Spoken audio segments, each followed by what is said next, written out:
What is up, everybody? I am back here at PlebLab for day 4 of this live stream of the state of PlebLab. We're going to talk all about what is going on here in the mecca, Austin, Texas, the Bitcoin mecca, so to speak. So we got two college kids who are here on their spring break. Got Michael. Oh, excuse me, Michael, and oh man, I forgot your name. And Andrew.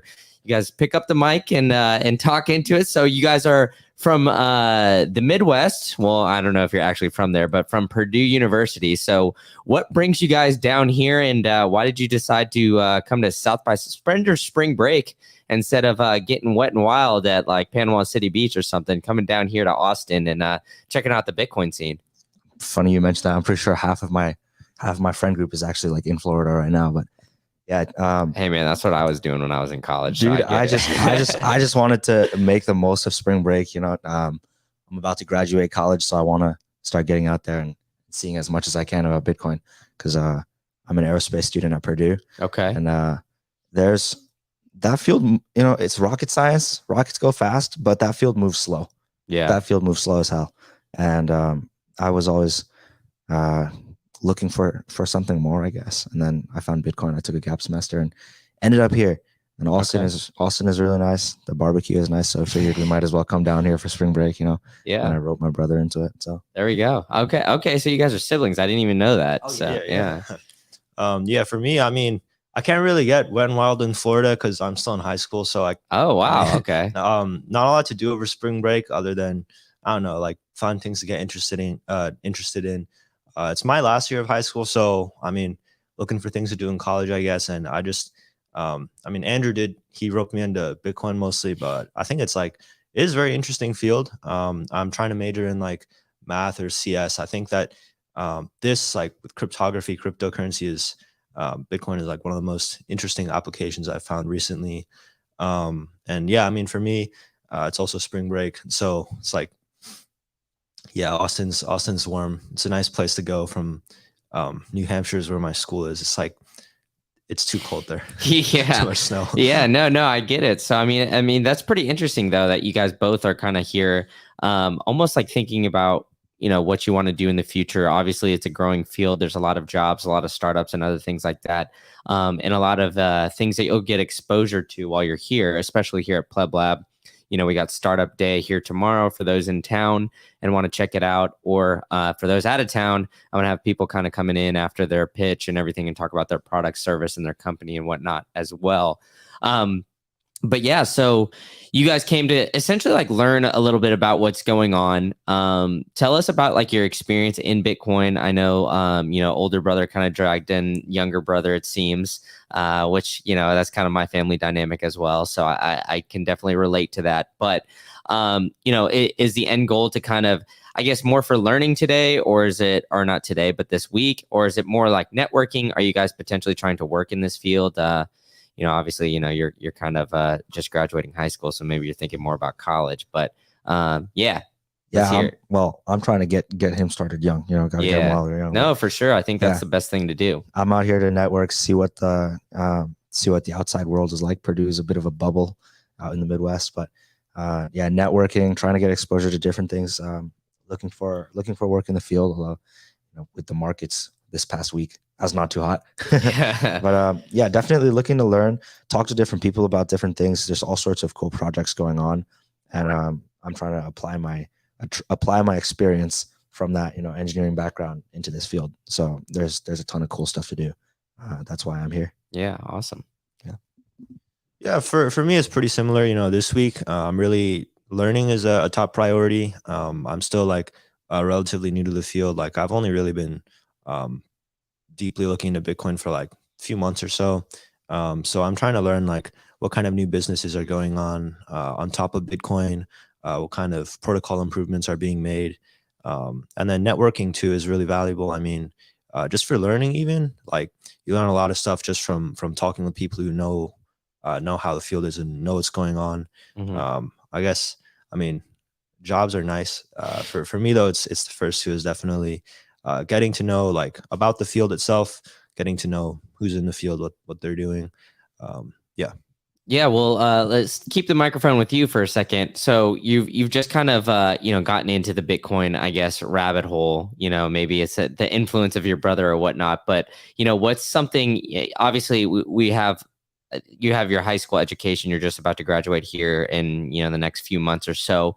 But the interesting thing is like we always talk about in the Bitcoin space how there's a lack of like financial education when it comes to traditional education systems. It's not really taught in high schools or anything like that, or even in college, for example. But for somebody who's just graduating high school and kind of going through that rabbit hole, only even though you've only been in it for a couple months, what has that kind of journey been like? Have you kind of gone through the just maybe even like the personal finance kind of rabbit hole where you're learning about how to manage your money and other things like that? Because for me, I kind of learned that a little bit from my parents, I guess. But it was mostly just self-taught stuff. So I'm intrigued to hear, how Bitcoin has kind of maybe changed that path for you. No, I'm really glad you asked that. I mean, it's like in my high school, I feel like it's I mean, because it's like you have to apply. And so I feel like there's kind of bubbles popping up where there's like half the student body is like just focused on athletics, half the student body is like just focused on academics.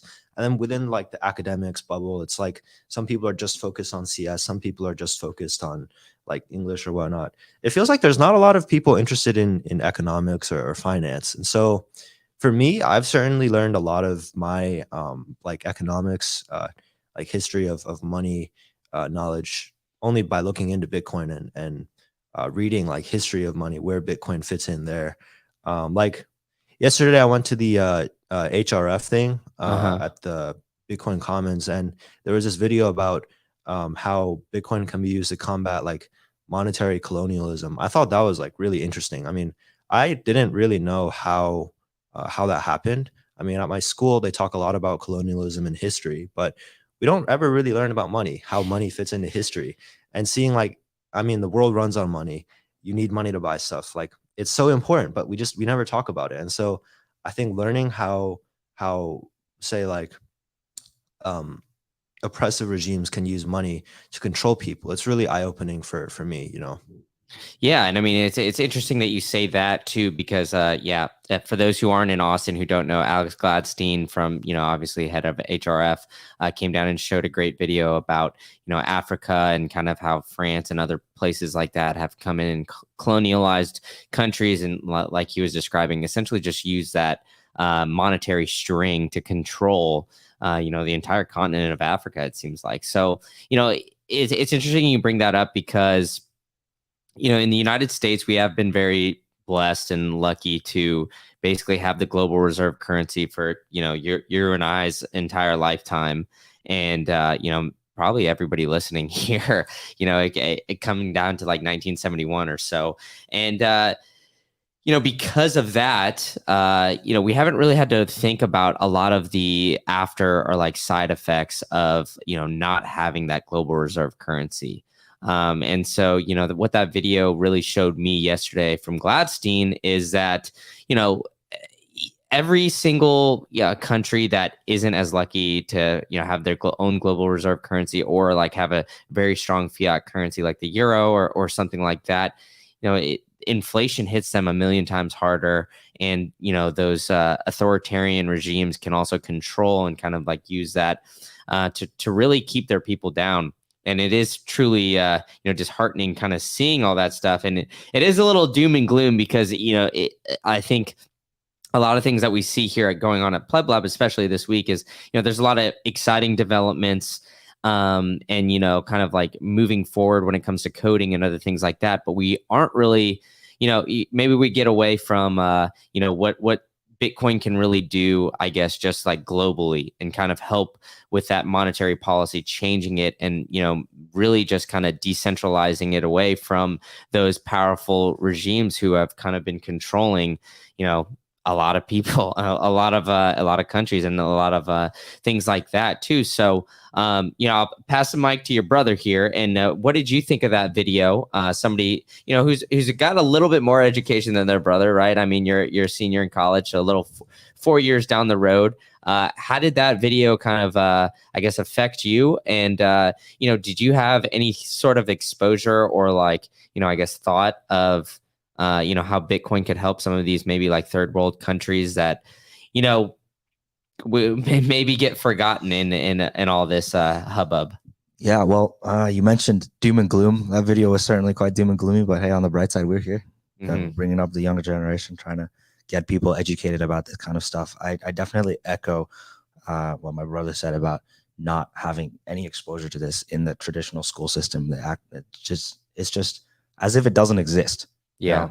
And then in the meantime, I remember we were talking a few days ago about his economics class in high school, and I was asking him like, hey, so how does they taught you how money works, right? Like, and then just asking the very basic questions that will prick a hole in Keynesian economics. And then I don't know, it seemed to me like that made your whole understanding from your economics class fall apart pretty quickly, which was fun for me to watch, as an older brother. But yeah, Purdue and all of these traditional schools, they don't teach this kind of stuff, I don't think.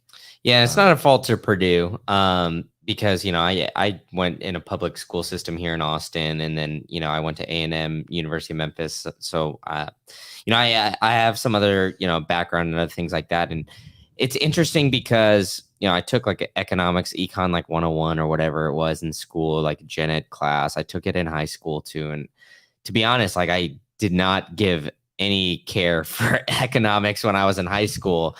And then I kind of like realized like, hey, like all this economic stuff just like really affects, your overall wealth. Like you're essentially like money hits everything.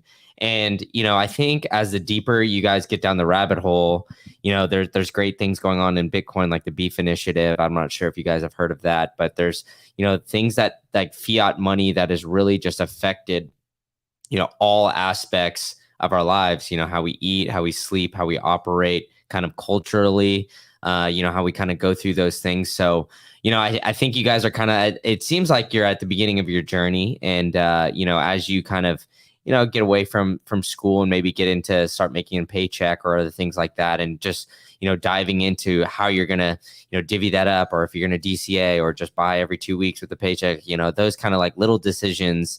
And as you kind of get through and maybe you listen to podcasts on your way to your commute, or, you kind of find some other like-minded individuals by going to Bitcoin meetups or other things like that. I mean, this is a great step, what you guys are doing here right now. I mean, I feel like I was a lot more immature than you guys at your age, and I wouldn't have done this. Maybe when I was in grad school or something, but later in my college career, but definitely not in high school. At this point, I was not thinking of anything like that. I was just thinking, I need more money to come in, but not how to make my money go farther, or like, the hard money principles behind Bitcoin and things like that. So, let's start with Big Bro here. So since you onboarded your brother, how did you find Bitcoin? And then, obviously you got your brother here, but how's that conversation going with the rest of your family? Like maybe mom, dad, like, are they more receptive to it, or are they like, why the hell am I sending my sons down to Austin, Texas to go learn about this funny internet money? Yep, they're coming around. The good news is they're coming around. I've been in this field for like 1.5 years now. I took a gap semester at one point from aerospace because I just got bored, felt like moving too slow, and I also didn't like the way the school was teaching it. So I gave myself, I told myself 6 months of my time, I'm going to give back to myself and see what I can do with that time. I just went through all sorts of different topics, e-commerce, random things in tech, and then looking for the most interesting thing I could find. And then after those 6 months, I settled in Bitcoin. So that's how I ended up here. And then, you can imagine the first time I brought that up with my parents it was a fun time. It was a fun time for sure. They came here from like the worst years, some of the worst years of the Cultural Revolution in China is kind of when my family like set foot here. So we remember like my mom told us a story about like how our grandparents, mom's side's grandparents in China, had the Red Guard coming around to their store. It's like Mike in front. Mike in front. Yeah. Yeah. All good. Yeah. Yeah. So you heard stories from your grandmother. Yeah. And I guess it was through that kind of lens to explain it. Like, there's so many different lenses through which you can try to explain Bitcoin. I think that was the one that resonated with my parents. And I'm glad to see that it's starting to come around on them right now, especially with the most recent like string of bank failures and whatnot. But yeah, that's where I'm at right now. That's how I found Bitcoin. Yeah, no, that's great. I want to dive into that a little bit more though, because I think like there is a lot of crazy stuff going on in China right now, and they're also like rolling out their CBDC and kind of like the control aspect of that. So, have you kind of gotten into maybe more of like the freedom and like maybe the anonymity of Bitcoin, where the way that Chinese is kind of rolling out this CBDC and how that, the social credit score that they're rolling out and other things like that, how that, obviously can affect your money, like can't be out past 10 o'clock, like that kind of stuff that they have the ability to do now, and how Bitcoin can really fix all that. Has that kind of, obviously they're here in the States now. So, maybe you still have relatives over in China, maybe you don't, I'm not sure. But, with all that, or maybe they're still following the news closely, has that kind of resonated with them like a little bit more, I think, or you think, or? I remember showing them a video of like the drone with the QR code scanning for the COVID check-in at like the toll booth in China. And it's like, it's crazy to see stuff like that. We have relatives in China, but like us two, at least, we don't keep up super closely with them. Mm-hmm. But it's definitely two completely different worlds, and stuff like, shout out PayJoin, CoinJoins, Wasabi Wallet, all that. There's so much cool stuff going on in the Bitcoin space right now, aside from, it's it being programmable means it can do so many things that you don't normally think of when you think of money, but it's super cool. The privacy and anonymity aspects of it. I'm sure that he has interest in it as like from the computer science perspective. Yeah. So yeah, it's been a really cool experience for me personally to look at those tools, play around with them, and see how they work. It's really fun. Yeah. Awesome stuff. All right. Now I want to talk to little bro about privacy and like some of the computer sciencey stuff. So here at PlebLab, you are very lucky to be surrounded by some of the best devs, I think, in in the country and in the Bitcoin space. So you get a lot of exposure to that. Have you had a chance to kind of walk around and talk to any of these guys just yet? Yeah. I met Ben, who is sitting like right there. Yeah. About pretty much just Bitcoin space. At the BitDevs meetups, LitDevs too. Mm-hmm. I met some guys. I think it's cool to see all the things being built. Haven't talked much about the privacy itself though. Okay. Yeah. Yeah. I heard somebody was like, yeah, you got to get these guys on the show today because you helped solve the math problem that some of the adults in the room couldn't figure out. So talk us through that. Like, how did that come about? And what was the problem? I don't really know how the problem came about. I think they just found it in a book or something. But the problem was like, so you're given some number n.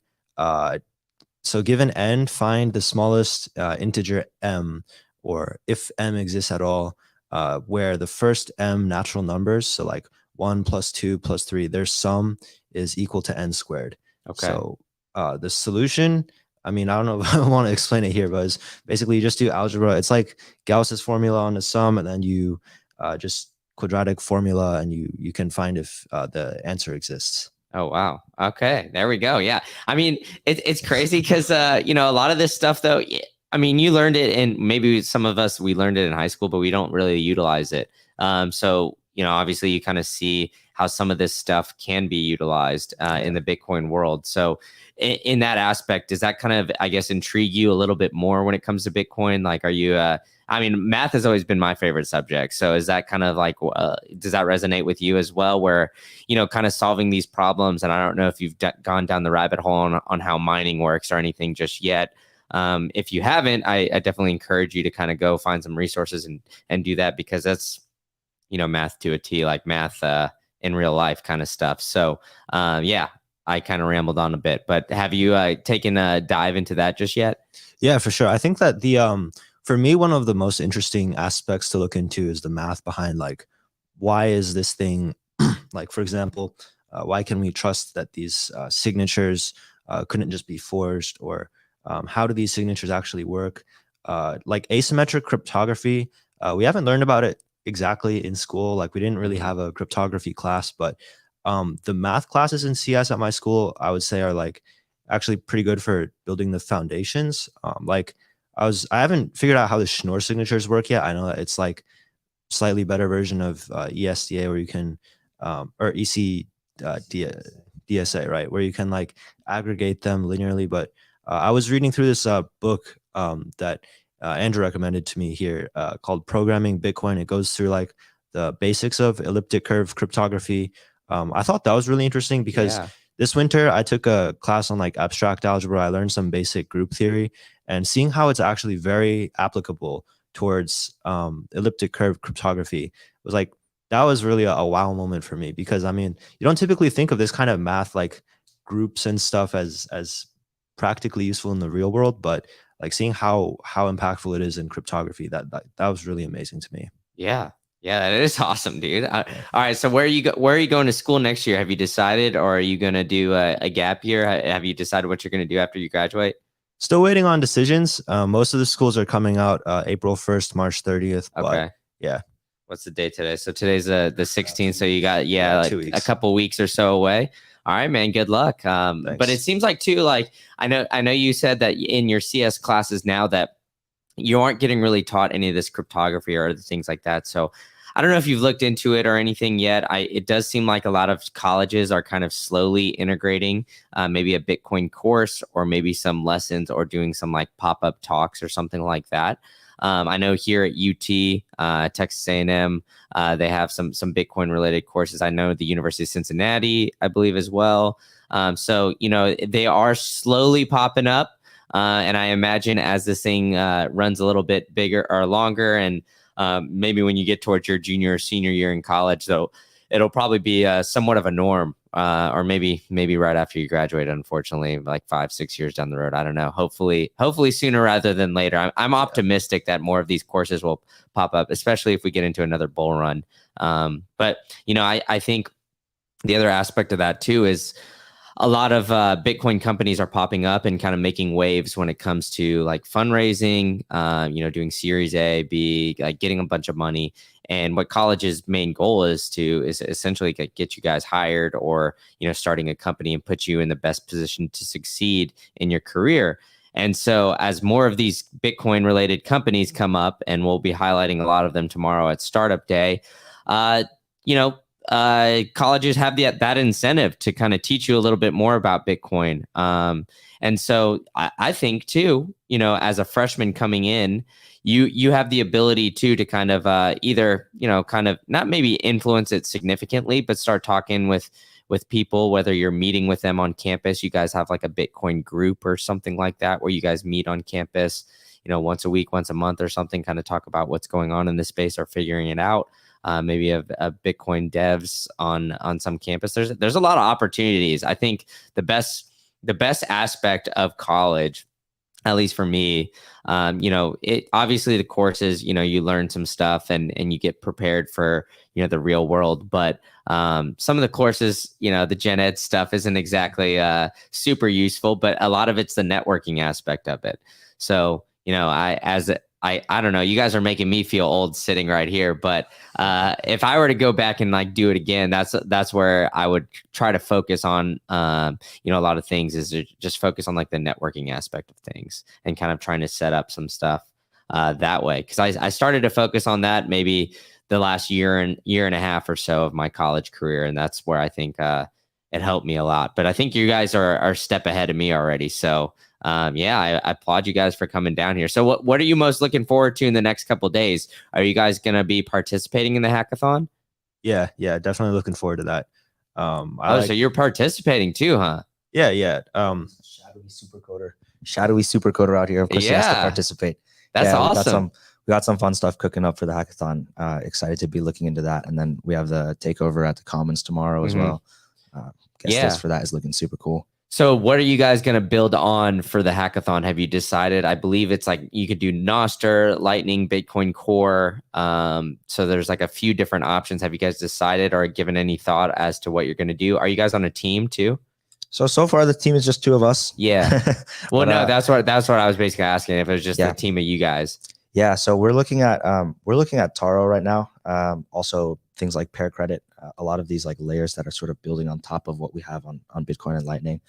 What is Taro? Explain that for the people who don't know. Oh, the asset representation overlay. It's like it's this thing that Lightning Labs is cooking up, and they are creating a Bitcoin native way to issue assets on the Bitcoin chain.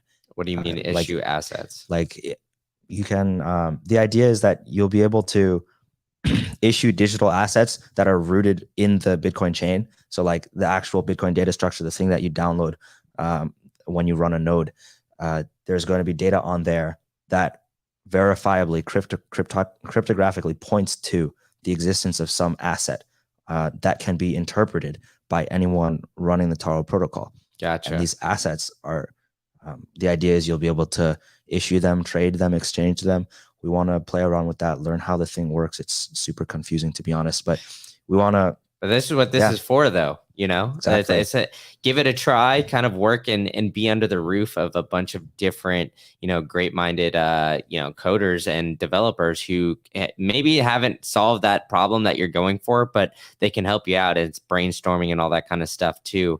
And at the very least, you're getting some exposure, shaking some hands, and building some project for your potential portfolio as you're maybe looking for jobs in the Bitcoin space, or maybe you find a niche where you're creating something that nobody really thought of, and who knows, you're going to create the next Bitcoin company here. So that's exciting stuff. So you're I guess aerospace engineer. So would you say that you're so far a better coder than your brother? Who's absolutely not. Yeah. Yeah. So he's going to be carrying the weight, huh? He's going to be carrying the weight on that side. I'm the one who does the reading, like deep reading about Bitcoin, and the very like area specific knowledge is like what I accumulate. Gotcha. But, my aerospace background is more math than coding. I'm going to be doing a master's in computational finance. So awesome. There's I'm interested to see the overlaps between that as well. Like once you have Bitcoin native DeFi, I think is going to be a thing. I think there's a lot of opportunity there. Just have to find where exactly that gold nugget is. Yeah, for sure. Awesome stuff. Well, are you guys on Twitter, on Nostr, or like have any like social media that you're kind of active on? I'm Andrew Chen 0028 on everything. 0028. All right. Michael? All right. I'm gonna find you real quick. I'm gonna find the brothers here. Andrew. Wait. Say that again. Andrew Chen. Andrew Chen. CHEN 00. Andrew Chen. There's a lot of Andrew Chens. That's why. 0028. The orange ball. Yeah. All right. He's got an orange ball right next to him. So everybody go give him a follow. And then younger bro here. What's yours? On Twitter, I think I'm Michael Chen 1116. 1116. Is that me? No. Hello. It says hello Twitter, hashtag my first tweet on 12415. And then my DCA just hit. All right, Michael, did I spell that right? Didn't I?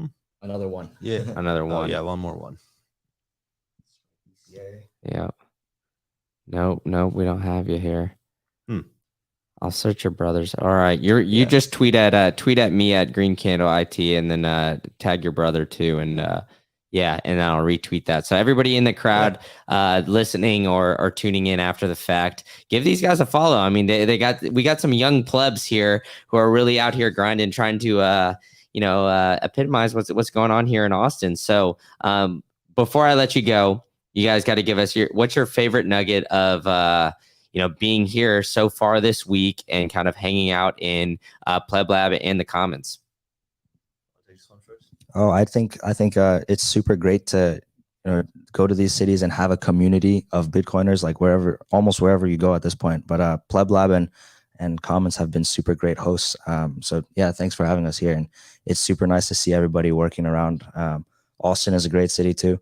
Love this place. The barbecue is amazing. Glad to be down here for the week. Yeah, great stuff. Yeah, for me, it's definitely going to the meetups. That's been a really great experience. I mean, at high school, it's like everyone's just focused on whatever's going to get them into college. Here, it's like, and so I mean, no one really talks about Bitcoin. No one talks about Lightning. Here, it's like going to the meetup. There's so many people interested in Bitcoin, and not just that, but in such a wide range of fields and types of work related to Bitcoin. Like you've got humanitarian work, and I met a guy who's working with like capturing gas flares from landfills to power Bitcoin sustainably. I mean, it's so cool to see like such a wide array of businesses building on top of Bitcoin, making it more suitable for the future. 100%, man. Yeah. Awesome stuff. Well, everybody go give them a follow on Twitter. They're going to tweet at me and I'll retweet it. And yeah, thanks for coming in, guys. Yeah, if you don't mind bugging somebody else out there and bringing it in. I know I might talk to Super Testnet today if he's ready, or Evan, who's sitting right out there. So if you guys could grab one of them, that'd be great, man. Yeah. Thanks for coming in. Thanks for having us on. Glad to be here. Awesome stuff. All right. Those were some young guns. We got them in here. So I appreciate them coming in and coming down here and, utilizing that spring break, to come in and do that. I'm going to adjust the camera too real quick. So I'm going to come off for a second.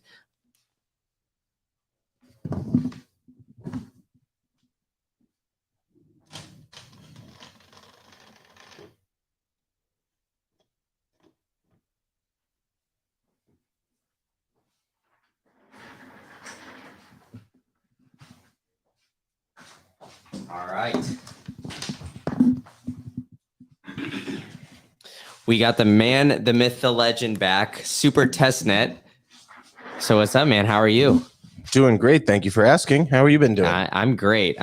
So we talked to you a little bit earlier this week. I think it was on Tuesday. I want to say that I talked to you last, but okay. I'm bringing you back here because I went to Academy Sports and Outdoors, who people who don't know like that, it's just a general sporting goods store, but we went and bought walkie-talkies. Yeah. Yep, as you can see here. And, you guys are going to do something, I think, like that I find really fucking crazy. So I want to break that down. So I believe it's called a mesh network. Is that correct? That is correct. We're going to at least try to make I want to see if we can make a mesh network. Okay. So explain what a mesh network is. Right. Yeah. One of the areas of difficulty in Bitcoin is that it relies on the internet to some extent. It is possible to send Bitcoin off of the internet to people because Bitcoins are just text, and you can send text to people. But the ways and means of doing that are limited. So some people in the Bitcoin community are into, and it's a separate community called mesh networking. And mesh networking people try to set up alternative means of text-based communication with each other that don't involve relying on internet service providers who can really just cut off your access anytime they want to. One common way to do that, one common subset of that community is the ham radio community, who do this all the time. They're experts in it. They set up, big antennas and power them up, and then they know how to set the frequencies right so that they can talk to somebody all across the country, and they're really great at it. But I'm trying to get a little bit into that without some of the difficulties that come with joining the ham radio community. Like some of the equipment can be very expensive, and a lot of it requires a license to operate. So I decided I would start with regular old walkie-talkies that you can get out of a sports store. And I'm just going to hook this up. What I'm going to try to do is hook this up to my computer, use Morse code software to turn text-based signals from my computer into Morse code and transmit them to someone else. So we have two of them, and we just tested yesterday that they are able to reach over to Bitcoin Commons, which is another building here. So they have about a mile of range inside the city. And that's the plan is establish a text-based communication between us using Morse code. And then if other people want to join our network, they can just by buying one and plugging it into their computer and running whatever software we end up writing to do this. That's wild. So all right. So with that too, my understanding, and correct me if I'm wrong, but my understanding is that essentially you can still transact Bitcoin, but it won't be, I guess, verified on the blockchain just yet. So it would take basically reconnecting to the internet whenever that would come back up at some certain point in order to verify that transaction. Is that true? Not well. Depends. If none of the people on your network are on the internet, then yes, it won't be on the blockchain. But you would be able to set up Lightning channels when you do have internet, and then use them without being connected to the internet, because Lightning works offline. Okay. At least parts of it do. Yeah. The sending and receiving of transactions over Lightning can work offline. Wow. Anyway, so that part's there. But also, I expect that even if someone on the network is likely to be online, and if you can reach that person, you can transmit your stuff to the internet. So this increases the resiliency of the network by making it so that not everyone has to have a connection to the internet. You just have to have a connection to someone Just who does. one singular one. Yeah. And so then with a mesh network, because these it ranges about a mile within the city or so, is this, I guess, basically built for like more of like, I guess, like a local kind, almost like a Citadel kind of thing, where you could essentially just then ensure that you can transact within the city of Austin, for example? That would be great. I don't have any high expectations for the success of this project. I think of it more as a scientific experiment at this stage.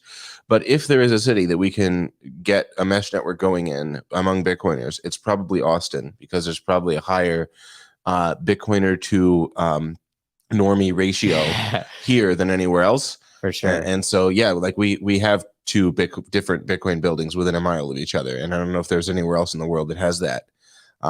And so if we all you need to start a network is two nodes, then you have a network, and then you can tell other people, if you're within a mile of us, you can join. Or if you're not just of us, but if you're in a mile of anyone who's on our network, you can join. Yeah. Okay. Just by buying a regular old mic. So then that can kind of, I guess, start like the web effect, so to speak, right? So if you have 1 mile there, 1 mile off to a different direction, maybe like northeast or something like that, then you can essentially, just like keep growing that web until, like, I don't know, you maybe have like all of downtown, so to speak. And then maybe eventually we'll get, there's a lot of miners in Texas. So maybe we can get miners hooked up to this network eventually. Then you won't actually need to use the internet at all, because you can just get your transactions to a miner and they can mine it. Wow, I didn't even think of that. That's pretty interesting too. Okay, so then, like, I guess, what is like the strength? So I mean, I don't know how to word this. So I mean, I guess, say, I don't know, it's like 25-mile radius or something like that of this mesh network, but you only have one online. Does it matter that you have like so many, I guess, Bitcoin either transactions or miners or something like that kind of pulling from that one connection? Or is it something that like all you really need is one and it's like infinite possibilities? I'm not sure. Okay. I'm new to this community. Or I wouldn't even say I'm part of the radio community yet. All I have is 2 walkie-talkies and a dream. Yeah. But yeah, I think I will learn whether you can do it all with one internet connection. Probably not. That sounds unlikely. But another thing is that when something becomes popular, if there's demand for it, then an industry can grow up around that, providing solutions. Yeah. And so I would not be surprised. Well, I would be surprised, but I would be very pleasantly surprised if we get a network effect, and then there's enough demand for it that people start making products and offering solutions and saying, I can here's the best kind of radio to get, and I'll get some in stock and I'll sell them to Bitcoiners in Austin, and then maybe we expand beyond there. It could happen. Probably not. Yeah. But that you never know unless you try. Yeah. So, okay. So what was the, I guess, desire to do this, to get this kind of started, like get some walkie-talkies and kind of do this? Did you, obviously it solves like a problem of, maybe not necessarily needing internet. But it seems like there would be like a lot bigger problems if, like, I don't know, say that there was a big giant purge and like the entire city of Austin or something like that lost internet. So, I guess what was the motivation, one, to kind of find this and kind of get started? Is it just like more of a fun project for you, or do you, I guess, foresee this as a potential, I guess, doomsday need in the future? Yeah, but it's a fun project. I think it's fun to just play with radios. They're cool. When I was getting into Bitcoin, and sometimes not when I was getting into it, when I was sharing the idea of Bitcoin with people, a common observation that someone would make before they've tried it is, but Bitcoin only works if you have internet. What if the internet goes down? And I think it's mostly valid. Like Bitcoin would mostly stop working if we didn't have internet, not entirely, but largely. So building in some resiliency for that would be cool. And in 2018, I think, or 19, I saw on Twitter some ham radio geeks who were also Bitcoiners sent each other a Bitcoin transaction from, or it wasn't even a Bitcoin transaction, but they sent like the seed words over the airwaves from one country to another without using the internet. And I was like, that's really cool. I want to do that, Yeah. But as I started to look into it, it was like, well, in order to operate at those frequencies, you need a license and it costs a certain amount of money and you need specialized equipment. And so at some point recently, I was just like, why don't we just start small? Why don't we start with we're all in the same city. We're all within a mile of each other. We can just do this with simple radios you can buy at the store and hook them up to some software that can send messages over them. Yeah, and it is pretty interesting that you say that, because especially that argument too, because I actually today when I went to go get lunch, somebody was using a Square terminal at one of these food trucks, and it was down and it was offline, so we weren't able to pay, and they're like, do you have cash? And nobody in line had cash either.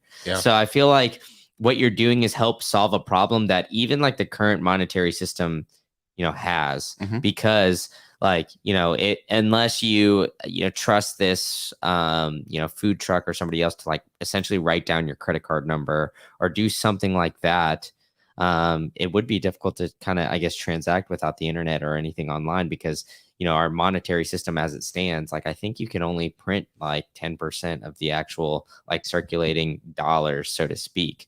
So yeah, everything's online. Yeah. And the internet's pretty resilient. Like even when it does go down, it'll probably be only down for a couple of hours before your internet service provider fixes whatever the problem is. Or you charge your battery or whatever it is you need. But yeah, that one difficulty is that internet service providers can shut you off. They can just the deplatforming stuff hasn't usually reached that level yet. But there's nothing stopping the woke police from saying, we don't only want you, Visa, to cancel their credit card, but we want you, Comcast or whatever they are, to disable their internet. And I would like to have backup solutions and say, well, you don't actually need internet. You can use radios. Yeah, you don't have to use one of the providers. And it's interesting that you say that too, because I never really thought of that. Because in most major cities, like I'm in Tampa. I know like there's like Spectrum and Frontier are like the two brands that really can be provided in my area. And those are the only two choices I have. I mean, maybe in some bigger cities or maybe in Austin, you have like Google Fiber or like 3 or 4 different options, but really you don't really have too many options when it comes to internet. And yeah, I imagine, like you said, if the woke police come at you, like one of the companies comes at you, all the rest of them are eventually, like they're not too far down the line. So I mean, it's pretty interesting. It's essentially making Bitcoin more and more resilient by doing this.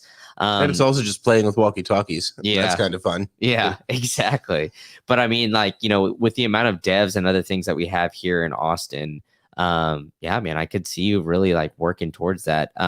So like, I don't know. I don't want to put you on the spot and say like a timeline or something like that, but as you're obviously, we got the hackathon Saturday and other things like that, coming up in the short term. But how much of a priority is this one? Is it just kind of like a fun project, or are you gonna like, I guess, really dive into the weeds in this in the next couple of weeks? I don't know. No plans yet. I don't have many plans. The hackathon is coming up. I plan to bring them to the hackathon and say, does anyone want to help me just set up talking to each other over walkie-talkies in this room? And then once we've done that, we can take one of those computers with one of the walkie-talkies to a different building and see how far we can get a connection. I would like to do that, but we'll see. If no one wants to work on that, which is very possible, I'll be glad to join someone else's project and then do this again some other time. But I've got lots of projects, lots of backlogs. Yeah. I'll probably at some point. I usually start a new project when I get bored with my current one, and this one's not I'm currently working on another one, so this one's waiting. Yeah, this one's in the back on. burner, right? Yeah, I don't know when I'll get bored with my current projects and then decide this is the next priority. Yeah. So, okay. So let's get into the connection with this when it comes to like a computer with another computer, right? So we have two walkie-talkies here. Essentially, I mean, obviously you haven't even gotten started on it or anything like that, but theoretically, would it just be like essentially, you know, how you change the channel on a walkie-talkie, right? Mhm. It's like on this certain frequency, and that's how you can essentially talk them back and forth. Would that essentially be like, I guess, the same kind of thought process when it comes to connecting like multiple computers? Yeah. So before I go into that, I want to tell you a little bit about channels because you sparked some thoughts. Okay. And they might be interesting. Yeah. There are regulations even around the use of simple little walkie-talkies like this. There are like legal regulations. You can break the law and get fined and stuff. Is there really? There are, yeah. So on these types of walkie-talkies, they're on a radio spectrum called the Family Radio Service. Okay. Which was designed basically for kids. Yeah. They're like for baby monitors and stuff. Those are just walkie-talkies.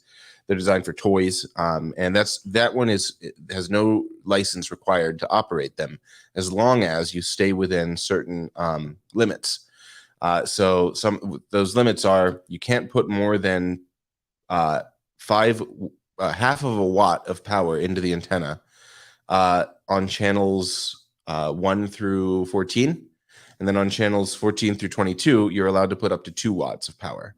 Now, in a city, every watt of power that you put into the antenna strengthens your signal, and it gets you about an additional mile of distance as far as these things can go. But very often, toy walkie-talkies like these ones, or very cheap walkie-talkies, will just limit it to half a watt. Yeah. That way, they have no chance of accidentally breaking a law.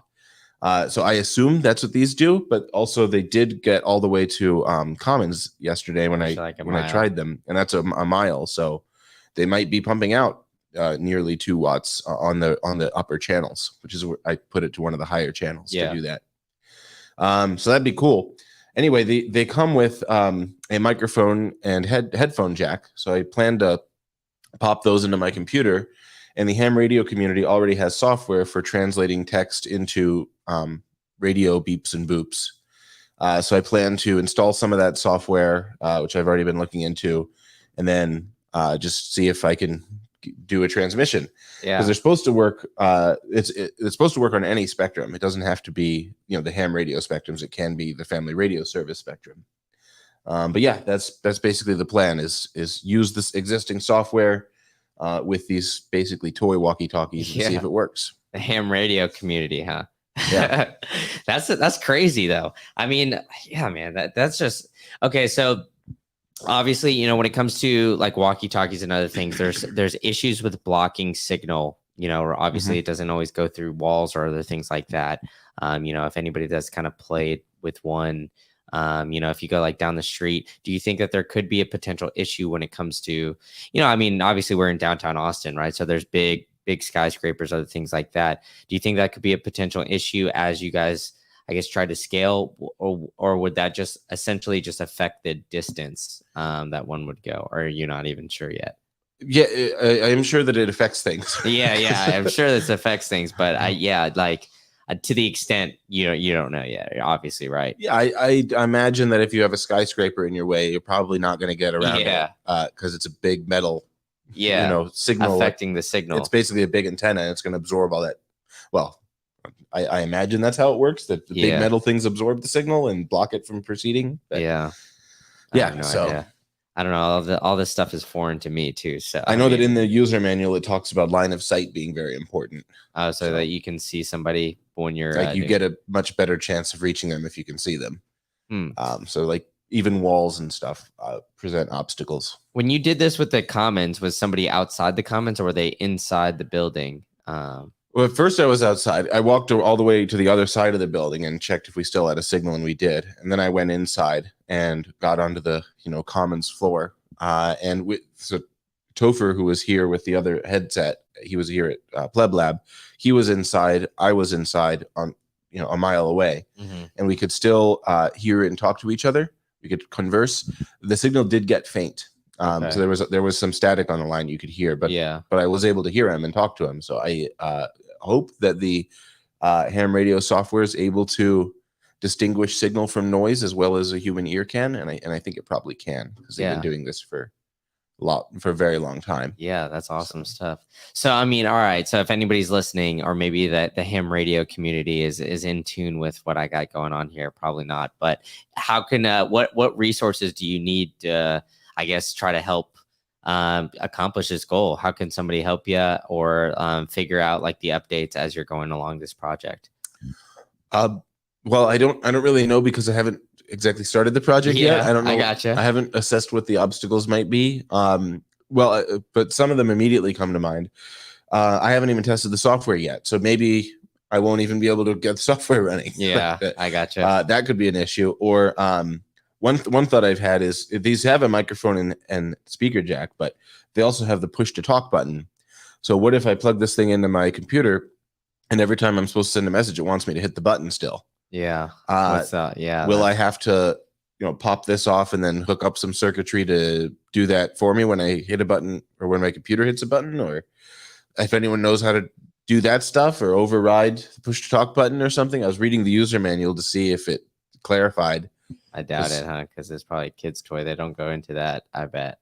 Yeah, but I can do some immediate tests. Like, I know that a lot of microphones have a button on them to turn on and off stuff on your cell phone, like if you're playing music. Yeah. So I don't think it probably works with this button, but maybe it could. So I'm checking to see that, because then a computer can send whatever signal makes that happen. Yeah, so lots of experimenting to do. But if anyone like, there's a lot of questions there, a lot of stuff I don't know. If anyone's like, I know the answer to that, or I know a radio geek who'd love to help you out, that'd be awesome. One thing I find on forums, because I've been exploring forums as I thought about making plans for this, and ham radio forums, and everyone on them is always like, first of all, the first step is get a license. They're like, it's very easy to do. It costs like $50 to get one, and then you take an online test, and then they just send you your license. But that's the thing I don't want to do. I don't want this to be an activity for which you need a license. I want anyone to just be able to go get a walkie-talkie and then join our network. Yeah. So because then it would be like essentially like a decentralized mesh network, right? Theoretically, that'd be the hope. Yeah. Oh, another decentralized within the city, I guess. Speaking of decentralized, another problem with walkie-talkies is that anyone can join your channel and disrupt your signal. Because there's no license, and there's no one to complain to, if like they're just sending messages too, Yeah. So once we have this set up, I would love to see if trolls are just like, let's just broadcast, get our own walkie-talkies and just broadcast, haha, you can't use Bitcoin now. Yeah. That could easily happen, and then we have to figure out some remedy for that. Yeah, maybe get like a unique channel that I don't know if you could, I guess, find a way to do that though, like a unique channel to, I don't know. Well, so cell phones started out with a similar problem to this, because when cell phones came out, they were using, I think the history of them is that they were using a public spectrum, and there were problems where people would start disrupting them. So then they applied to the FCC to get their own spectrum, and the FCC like took a chunk of the public spectrum and said, this is not for public use anymore. It'll be illegal if someone uses this. Yeah. So something like that could happen again. It's happened before. And if Bitcoin becomes very popular and people are using it in this manner, and then other people are trying to disrupt it, you might be able to apply to make that a public good or a public space, and say like, there's going to be this piece of the spectrum is reserved for Bitcoin. That would be kind of cool. I'd like to see that. So we'll see. Yeah, I mean, man, this whole thing is just mind blowing to me. So it is pretty interesting. But the one thing that I kind of thought of when you were describing that about people disrupting, would it be similar to, like, I don't know if you've seen the videos of like the Ring cameras that people have in, like, I don't know, kids' rooms or something, like somebody can hack into those. I know that's kind of over like an internet thing, opposed to maybe just like short-term like radio frequencies. But essentially, people have just been hacking in those and like just yelling at some of the kids in there or doing something like stupid like that and hacking into that? Would it be kind of, I guess, something similar, or would it be not quite as like complex because it's over like radio frequencies opposed to maybe like internet or something? I'm not sure. I know that signal jamming is pretty easy because they were doing it in World War II. Yeah. And I imagine it's just like making a really loud noise next to a microphone. But I don't know. It's probably more. I'm sure there's better ways to do it than that. Yeah. But that would probably work. Like Yeah. if you just make it so that you can't find the signal you're looking for because there's a big loud banging noise. Yeah. You might not be able to do it. You might not be able to use that frequency anymore. Yeah, that's interesting. But yeah, if someone was doing that, the FCC might go knocking on the door just because they're disrupting they're making it so no one can use that frequency. Yeah, that could happen. That's interesting. One thing about radios is that they do reveal your location. The very act of using a radio emits a signal in all directions. And if you have like 3 different antennas that can pick up that signal, you can triangulate where the signal originates from. So the FCC, and not just the FCC, but even amateur ham radio people do that for fun. They will find where a signal is emanating from and then go visit whoever sent it out. Say, welcome to the community. Do you have your license? Oh, man. So they're we'll like see. self-policing almost then, huh? Yeah. Well, they're super into it, or at least many ham radio people are. And I think it's fun. I think that sounds fun. Yeah. Just like you see some new signal in your area and you're like, I know how to find him. Yeah. That'd be cool. Yeah. Like, what's up? I'm working the radio waves too. That's awesome, dude. So, yeah, man, keep it. I want to hear more updates about this as you go along with it. But one thing that I find super interesting just here about PlebLab is like, this is the water cooler talk. I think, instead of talking about maybe like March Madness or some of these other things going on right now, we're talking about, solving some of these problems, and then, some of these other solutions come up. So just overall cool stuff. Super Testnet, thanks for coming in, man, and talking to me again and giving me another 30 so minutes of your time, dude. I really appreciate it. And I'm looking forward to seeing this mesh network develop over time. So I guess I'll have to come back to Austin to see the updates. Yeah, that'll be great.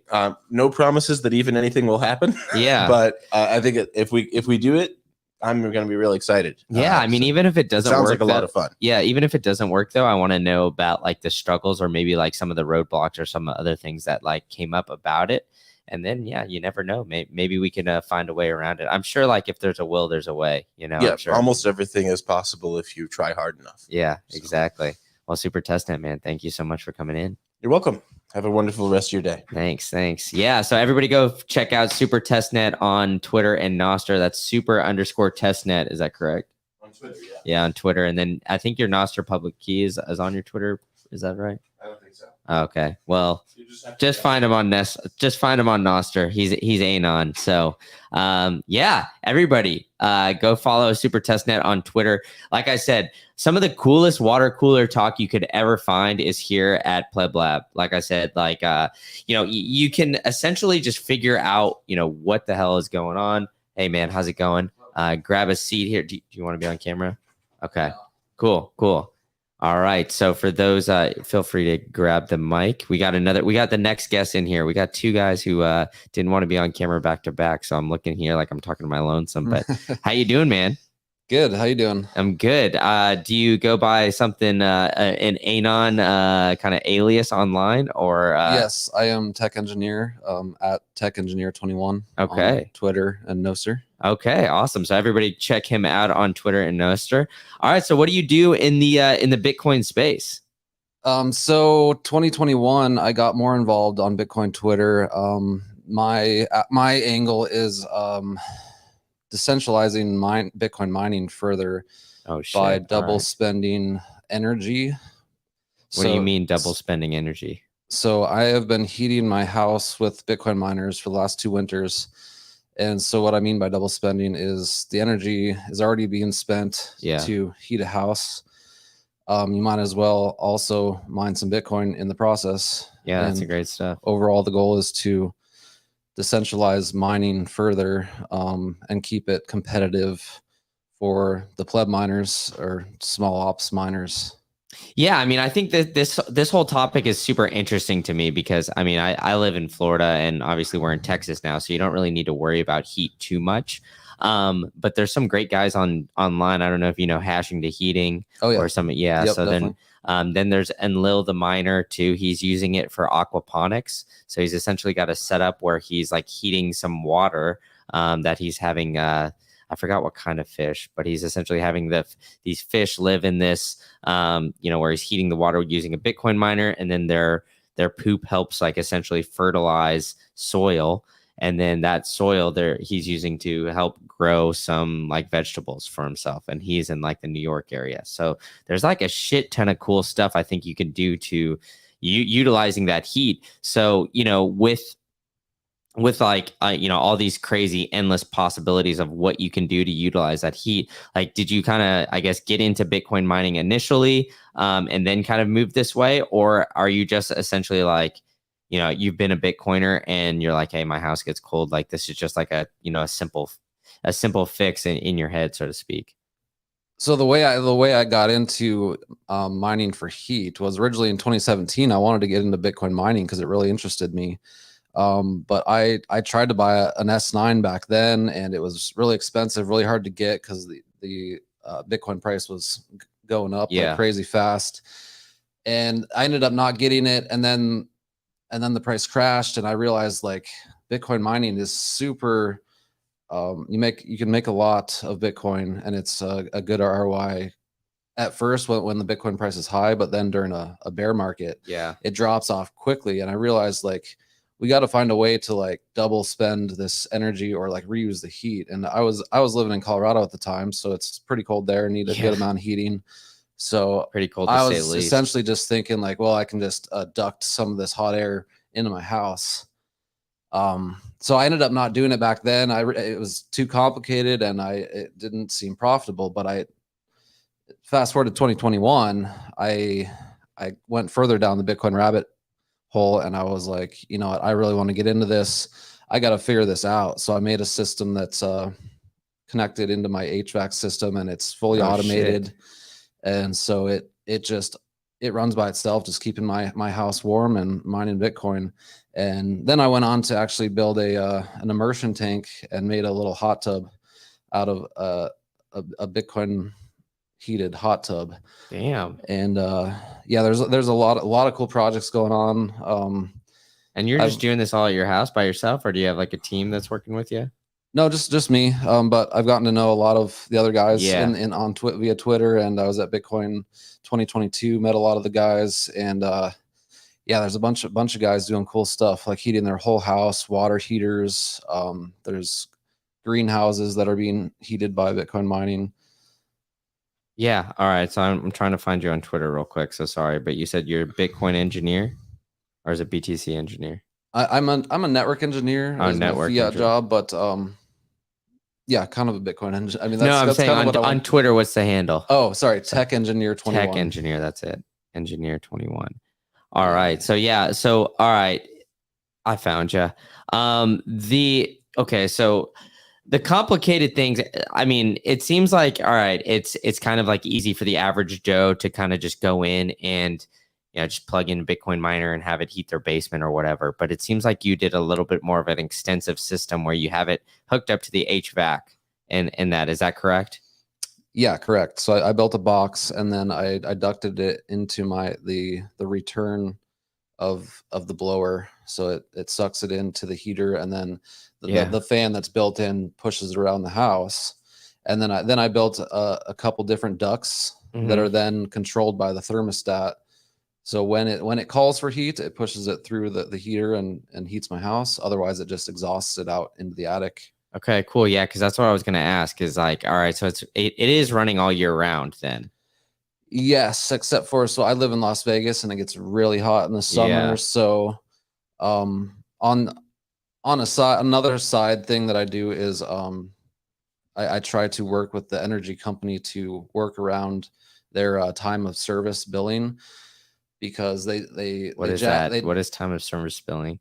Basically they have a lower rate for when the demand for energy is lower, and then a higher rate for when the demand is higher. So in the summer, in the afternoons, everybody's running their air conditioning. Yeah. So they want to de-incentivize people using energy at that time, and therefore they increase the rate at that time. So I have it automated to like turn off in the afternoon, and it works out well anyway because it gets up to like 105 degrees Fahrenheit. Yeah. So it's working around that energy profile, I guess, is the best way to go. Yeah. No, to say the least. All right. So you have it automated essentially like based on, is it based on timing or is it based on like, I guess the temperature? Do you have it like hooked up to maybe, I don't know, a thermostat or something, like maybe a smart thermostat where, I don't know, where it gets a certain degrees outside that's when you turn it off? Yeah. Yeah, absolutely. It's connected to a temperature sensor. Yeah. And then also it's either when it hits a certain temperature, like in my attic, or if it hits 1 p.m., whatever comes first.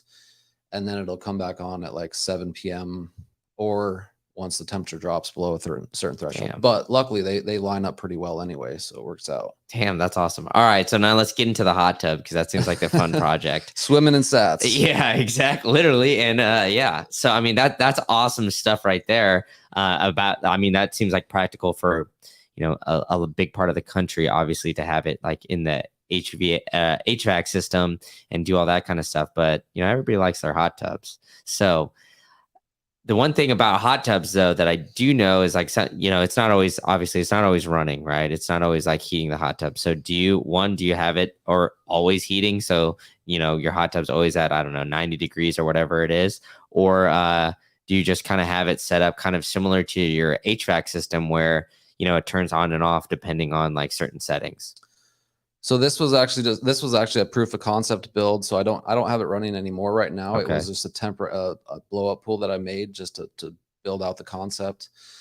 But I ended up integrating it with an API to the Brains firmware on the miners, and I was able to basically have the miners scale up or down their hash rate based on the temperature requirements of the pool. And that's kind of what you want, is to like set a temperature for your pool or hot tub and then have the system automatically keep it that temperature by either scaling up and down the hash rate, or you can turn some miners off, or you can have the immersion loop cool to a dry cooler, for example. Yeah. So that way you can keep mining.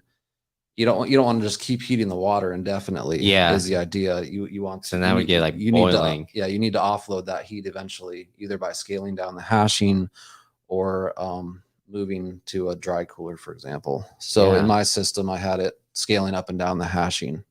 Damn, that's fucking awesome, dude. Oh my God. All right, so I guess when it comes to Bitcoin mining, it is interesting because like when you said, let's get into more like the economics of mining, because, obviously it's super profitable when, like you said, when it's in a bull market, price 69K or whatever it is. Right. And then now we're kind of in a bear market.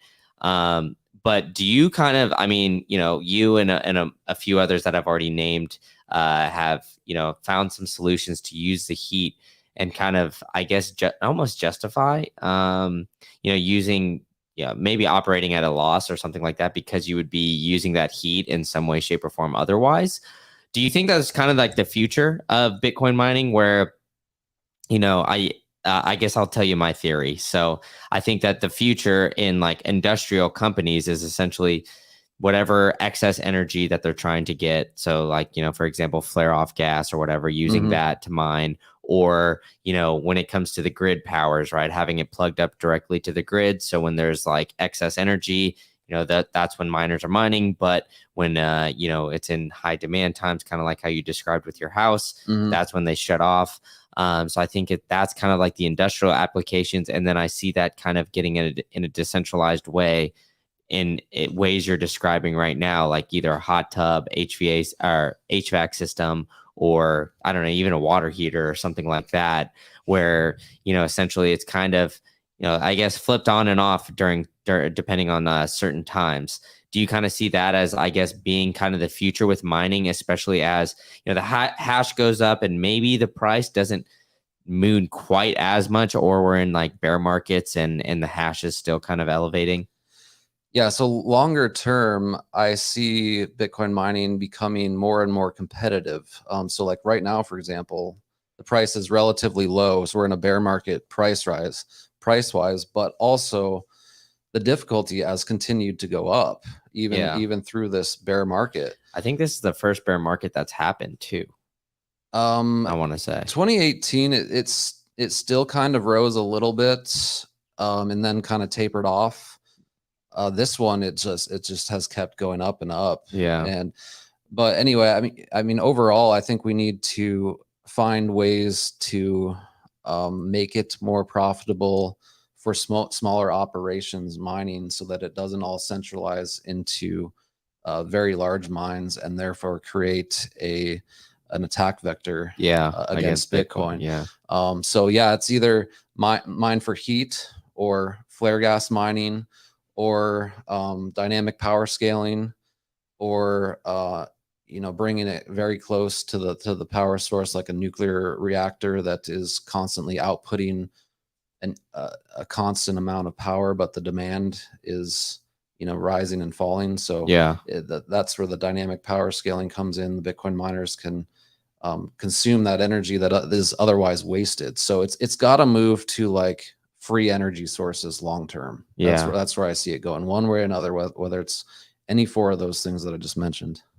Yeah, that's awesome. So then, all right. So then what's your viewpoint on, like, I guess, using quote unquote like renewables or like green energy? I mean, guess the definition's very broad on green energy, right? But yeah, so I mean, because I mean, like what you kind of described already is like, I guess, green in my book, right?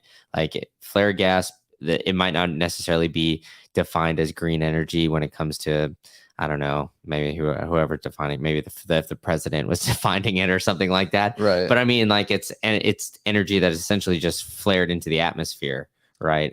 Gas that's flared in the atmosphere. But like, I don't know, when it comes to like hydro or like solar or some of these other things like that, do you think that there's room for that when it comes to Bitcoin mining? Because it seems to me, as like an outsider looking in, I'm not in the weeds of mining, but it seems like that the Bitcoin mining, I guess, like operation takes a little bit more energy than like would be sustainable for like a solar farm or for like a wind farm, but maybe hydro would be the way. I don't know.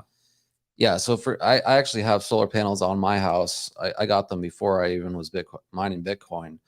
So I mean, I think it can be a part of the picture, and using those types of energy sources is a good thing overall for the picture of Bitcoin mining from an outsider's perspective.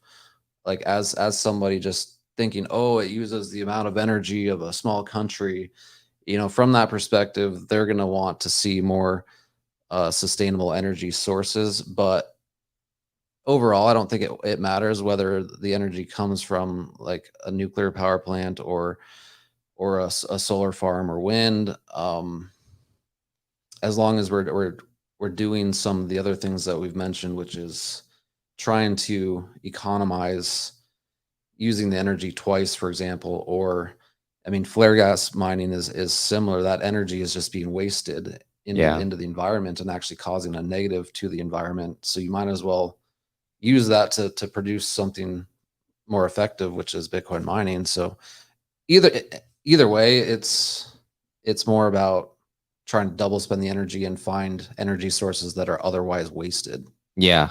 No, I agree 100%. So, all right. So as we get into this year, right? So you said it was kind of concept one for the hot tub. Do you have any other projects like in mind that you're thinking about? I would love to expand further into like a bigger build, like so like a whole house, for example, is a good place to go, because then you can like heat the pool and then heat your house, heat your water heater, and then those energy destinations can kind of move around, and therefore you have a constant like demand for that energy, whether it's heating the house and then the house heats up to where you need it to be. Okay, now we can dump some energy into the pool. Okay, that's heated up to where it needs to be, and keep rotating around. Yeah, like multiple uses for the heat. So it just Yeah. kind of, So I would love to do that at some point. Unfortunately, life has gotten in the way of doing fun stuff like this. Too much, but that's where I'd love to go. And yeah, I'm trying to get into the Bitcoin space as much as possible. I'm a network engineer, so I have a lot of like network security and engineering background that I can bring to the space. So I look at it from that angle too. And yeah, I would just love to be doing more Bitcoin more of my time. Yeah. And not wasting it on other jobs. Yeah, I gotcha. Not as interesting. What about like doing it for a water heater? Have you ever thought about doing that for your house? Oh yeah. Actually another friend of mine did one already, and he's been doing that for a while, and that works as well. He's actually got the full system of like a water heater and house heating and hot tub. Oh wow. Yeah, and I worked with him, and he built the ultimate system. So yeah, it's definitely, people have done it for sure. Yeah. So for something like this, when it comes to like these different kinds of, I guess, heating mechanisms, have you, I guess, essentially figured out like, all right, I need one S9 or one S19 to cover X amount of square feet when it comes to like heating a home? Or is it, something where you've been able to, I guess, heat your home with just like essentially just one miner? Or have you kind of figured out that unit economics just yet? I don't have a perfect equation down, but I kind of have a general idea just from experience. Yeah. So I have 2 Watts miner, like new generation Watts miners. So it's around 6,500 watts. And that's more than capable of heating my 3,000 square foot house. But it depends on your climate. So I'm in a relatively warm climate. I did make somewhat of an equation for pool heating, but it is definitely, you can definitely work it out and figure out how many miners you need. But you have to factor in a bunch of different things like outdoor temperature, set temperature, and yeah, kind of just so I can come up with that equation.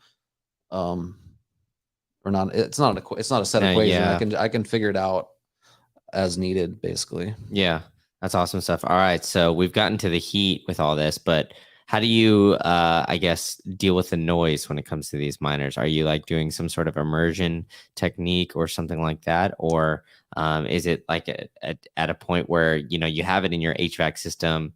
It's a 2-story house, so you don't really hear it because it's in the attic or something like that. So my HVAC unit is in my attic. Yeah. So that worked out perfectly. So I put it in a box, which does constrict the noise by itself, but then it's also above like 16 inches of insulation. Yeah. So it's in an environment that, so you can't even hear it in the house. Yeah. But yeah, noise is definitely a factor you want to consider if you want it to get into Bitcoin mining, because they are very loud. You definitely need either a place that's separate and or a box that kind of muffles the sound quite a bit. Yeah, no, 100%. So, with that, I guess like for the hot tub, then how did you deal with the noise on that aspect? Because like, is it, like I said, your one for your HVAC systems upstairs in the attic. So you're like, all right, whatever. The one for the hot tub it's outside, I'm guessing. So, maybe the noise isn't as much of a factor because it's outside. Or did you try to like eliminate that so you don't have any angry neighbors like banging down your door? Yeah, so for the HVAC system, that's air to air, but the hot tub is immersion. Yeah, it's an immersion tank. So to heat water, you have to with a water to water heat exchanger. So you need to put it in dielectric coolant, which is an oil, and so that immersion eliminates all the noise. Yeah, so that is a benefit of immersion. So yeah, that took care of that. Yeah. All right. There we go. That's awesome stuff. So then, all right, next project is to do essentially your full home, like having it run through everything. I guess not to dox like how big your home is or anything like that, but are you essentially trying to get almost not an industrial kind of like level farm, but have like, I don't know, anywhere from like 3 to 5 miners kind of running the whole time to essentially just do all that stuff and have it interconnected? Or do you think like it's a possibility where, you know, like I said, like just one heater can or one miner can basically go through and do all of that? So yeah, that's the ideal situation, is having one heat plant, you can call it. Yeah. And ideally you would want a house that has your water heater and your heater unit like in a central location, like a basement. Yeah. Just because you need to run then cooling lines or like heating lines from that central immersion tank to all those different heat destinations. So in my house, it happens to be that my water heater and my furnace are 2 floors apart. So that's partly why I haven't done it in my house. But yeah, optimally you want them in one place. You can then split it out pretty centrally. Yeah, I mean, I wonder if that's going to be like something where in the future, like homes are kind of, I mean, home builders, maybe this is something for any of those home builders or like construction guys out there, but to start like really thinking about how you can implement a Bitcoin miner just efficiently. So, you know, you could have it where, you know, like instead of having the furnace and the, in the water heater like 2 floors apart, you could have them in the same area or relatively close location, so you can have, you know, a Bitcoin miner just, you know, utilizing that heat and kind of doing that. So I wonder if that's like kind of like the next step in the space where we get homes designed a little bit more, I guess Bitcoin miner friendly. I don't know if that's if that's the way to go, if that's the way to think about it, but you know, I mean, as we're getting homes that kind of you know, are elevating in price, right? I mean, housing has gone crazy, haywire. It is kind of taming down now as the Fed's like quickly raising interest rates and other things like that. But I think that's like one interesting aspect of it where we're going to start to see maybe more development of this. And as we get more development and more people like you in the space who are utilizing Bitcoin miners to heat certain aspects of their home, whether it's water, you know, hot tub, you know, heat, or just in general, that will kind of get homes designed that way. I guess is that the dream scenario for you? Like maybe, I don't know, down the line you get enough Bitcoin where you just purchase a home and you purchase some land and build a home where you can do this. I don't know. Yeah, so I mean, I would say in general, it is common for like a water heater and a furnace to be in the same room. That is already pretty common, just because you want to run like gas lines and electrical lines to one place. So my house is probably more unusual, I think.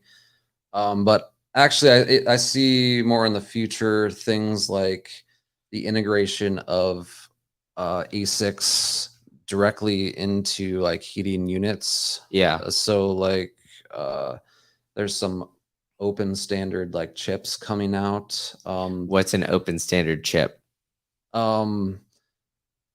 Basically, so what's his name? Jack Dorsey. One of Jack Dorsey's projects, I believe he's working on a new ASIC chip that is open in the way that you can it's like open source firmware and open source chip design and everything. I'm not real familiar with all the specifications and everything because it's kind of brand new, but I don't think it's been released yet, right? Yeah, no. Conceptually, you could take a chip instead of designing a heater around the form factor of a square block of a miner and trying to put that into a heater. You could essentially put the chips directly into like a water heater, for example. Gotcha. And now you could just go to Home Depot and be like, do I want a water heater that doesn't produce Bitcoin, or do I want a free water heater? And then whoever made the water heater, maybe they're taking Bitcoin for the next couple of years, but you get the water heater for free. Yeah. That's the ultimate decentralization, is like just give away water heaters. Like incentivize people to buy, or not even buy, but utilize these, I don't know, something like you said, like a water heater, like a smart water heater. Yeah. And maybe they don't even know about Bitcoin. Yeah. But they just want a free water heater. Yeah. I think that would be like the next, I mean, because it's interesting you say it that way, because, you know, I don't know, like if you're following like how the smart TV market is going, but that's essentially how the smart TV market is like the bigger the TV, the bigger the screen. It's getting cheaper these days because essentially as long as like companies pay for you to have their app on, built in already on their smart TV. And then that allows them to put ads or do other things like that directly on the smart TV. So, a 60-inch TV you could get for like a couple $100, whereas like, a few years ago, that 60-inch TV was like $1,000.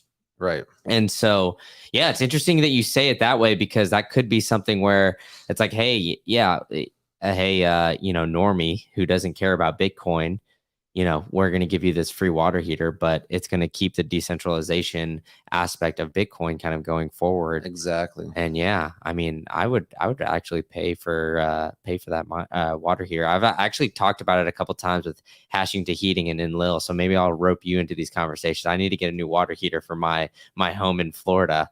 There you go. But it's like outside, kind of like in this covered space. And it has a plug right there too. So I'm like hoping that I can, I don't know. I have a duplex. So I have 2 water heaters, but it like runs through one is like old, one's newer, and they like run through each other. I don't know how else to kind of explain it like that, but essentially I have to replace one of them. And what I want to do is I want to utilize Bitcoin mining in some way, shape, or form, if that's possible. I don't really know. We'll see. So I've been talking to those guys, and like maybe later this year or something, it'll be a cool project that we can, I could rope you in on if you're down. Hell yeah, man. Yeah, let me know. Definitely. Yeah. And I mean, at this point, it's like anything can be done, right? Yeah. It's just a matter of how complex is it and how custom is it. I mean, I think the next step is more like standardization, and because like I have a custom system in my attic, but it's like a one-off. Yeah. But if we can standardize it more to make it more reproducible, and then also more supportable and more maintainable, because to get to a larger scale, it needs to be that way. It can't just be a bunch of custom things that nobody knows how to use. Right. So that's kind of where I hope the next iterations go. Yeah. And like, I mean, like building a controller that's more powerful and a standalone controller. Like mine's all like custom integrated to my smart home controller. So there's a lot of there's pieces of work that still need to be done, but it's exciting to be like kind of on the bleeding edge of it. Yeah, dude, you're on the forefront of this stuff. Yeah. I don't know if I mean, I'm sure you realize it, but I mean, there's not very many people kind of looking at this and kind of thinking of this problem. And whenever I, get to interact with somebody who's like really thinking about these issues, I always get jacked up, because I think like it's, because I think like I kind of described earlier, the miners that have essentially just signed these power contracts to get, I don't know, I'm just throwing out numbers, I don't know exactly, but 3 or 4 cents per kilowatt hour. Those contracts are going to start coming up soon, and energy's gotten a lot more expensive since then. So just simply plugging in and mining Bitcoin doesn't seem like really the future when it comes to Bitcoin mining, especially some of these big guys. I mean, we've seen a lot of miners, publicly traded companies, fail, unfortunately, in the past like year or so. And I don't really see that trend stopping as long as we're having this depressed price that we're having. And like obviously, like on a smaller scale, a pleb is fine with like eating some of that, or if like they're utilizing the heat or doing something like that, that's how that you can justify it. So even if it costs you a couple $100 a month or something like that, you're like, well, I would have been paying this anyway, but now I get Bitcoin.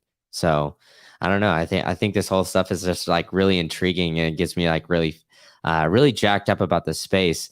So remind me one more time. I already gave you a follow, but for those in the audience who are listening, where can they find you on Twitter, and I guess figure out more about the projects that you're working on? At Tech Engineer 21 on Twitter and Noster and YouTube. And YouTube. All right. I got a video of my whole setup on YouTube, so if you want to check that out, yeah, definitely. And then on Twitter, I got a pinned tweet with all my big projects I've worked on, so you can check those out. Yeah, so awesome stuff. Yeah, so go ahead and check out Tech Engineer 21 on Twitter and his YouTube and everything like that, man. Thanks so much for coming in and chatting with me today. I really appreciate it. Yeah, you bet, man. Appreciate it. All right. Yeah, and if you don't mind, if there's somebody out there that wants to come on in and shoot the shit with me for a little bit, feel free to send them on in. Will do. All right, that was Tech Engineer 21, one of the greats in the Bitcoin mining heating industry, where he's utilizing heat to heat his own home, hot tub, all that kind of stuff. So if you missed that or you're joining us a little bit late, be sure to come on in and check that out. And for those listening on Twitter or YouTube, please, please, please share this video in any way, shape, or form that you can. If you're on Twitter, retweet it, like it, do all that kind of stuff. That goes a long way to kind of show and highlight all the great things going on here in PlebLab. And if you're listening on YouTube, please, please, please like this video and subscribe to the channel, man. I'm working pretty hard out here to try to grow this thing and bring you guys some quality content. Leave some comments. Tell me about a segment that you liked or something that somebody's working on here that you liked or fascinated you, and I'll be sure to reply and show those things to the people working out on here, because I think the great thing about PlebLab here, and I've said this a few times, and I keep playing with this mic a million times, but I'm going to keep moving it back and forth here to entertain myself a bit. But the water cooler talk and all the things like working on here, you think that when you come to PlebLab, you come to Austin, it's a big developer scene and it's all going to be about devs. Well, I mean, you just heard Tech Engineer 21 in here, who's working very hard in the mining industry. We got Houston not too far from us, one of the leaders in Bitcoin mining space or in the energy space. They've been one of the leaders in the oil and gas industry for quite some time.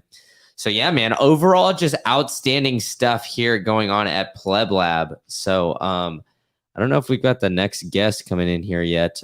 We do potentially have somebody walking down this way. I don't know if he's coming on in or not. Yep, here we go. How's it going, man? Do you want to be on camera or off? On camera, okay. Okay, on camera is in this chair, off camera is in that chair. So up to you. Come on in, and then we got a little dog in here now too. Feel free to grab this mic. Grab the you got to talk into the microphone. Oh, who's this little pooch here we got?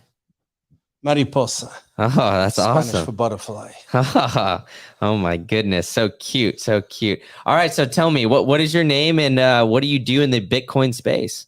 So my name is Giovanni Francisci, and I specialize in emerging managers. I make investments into harebrained ideas.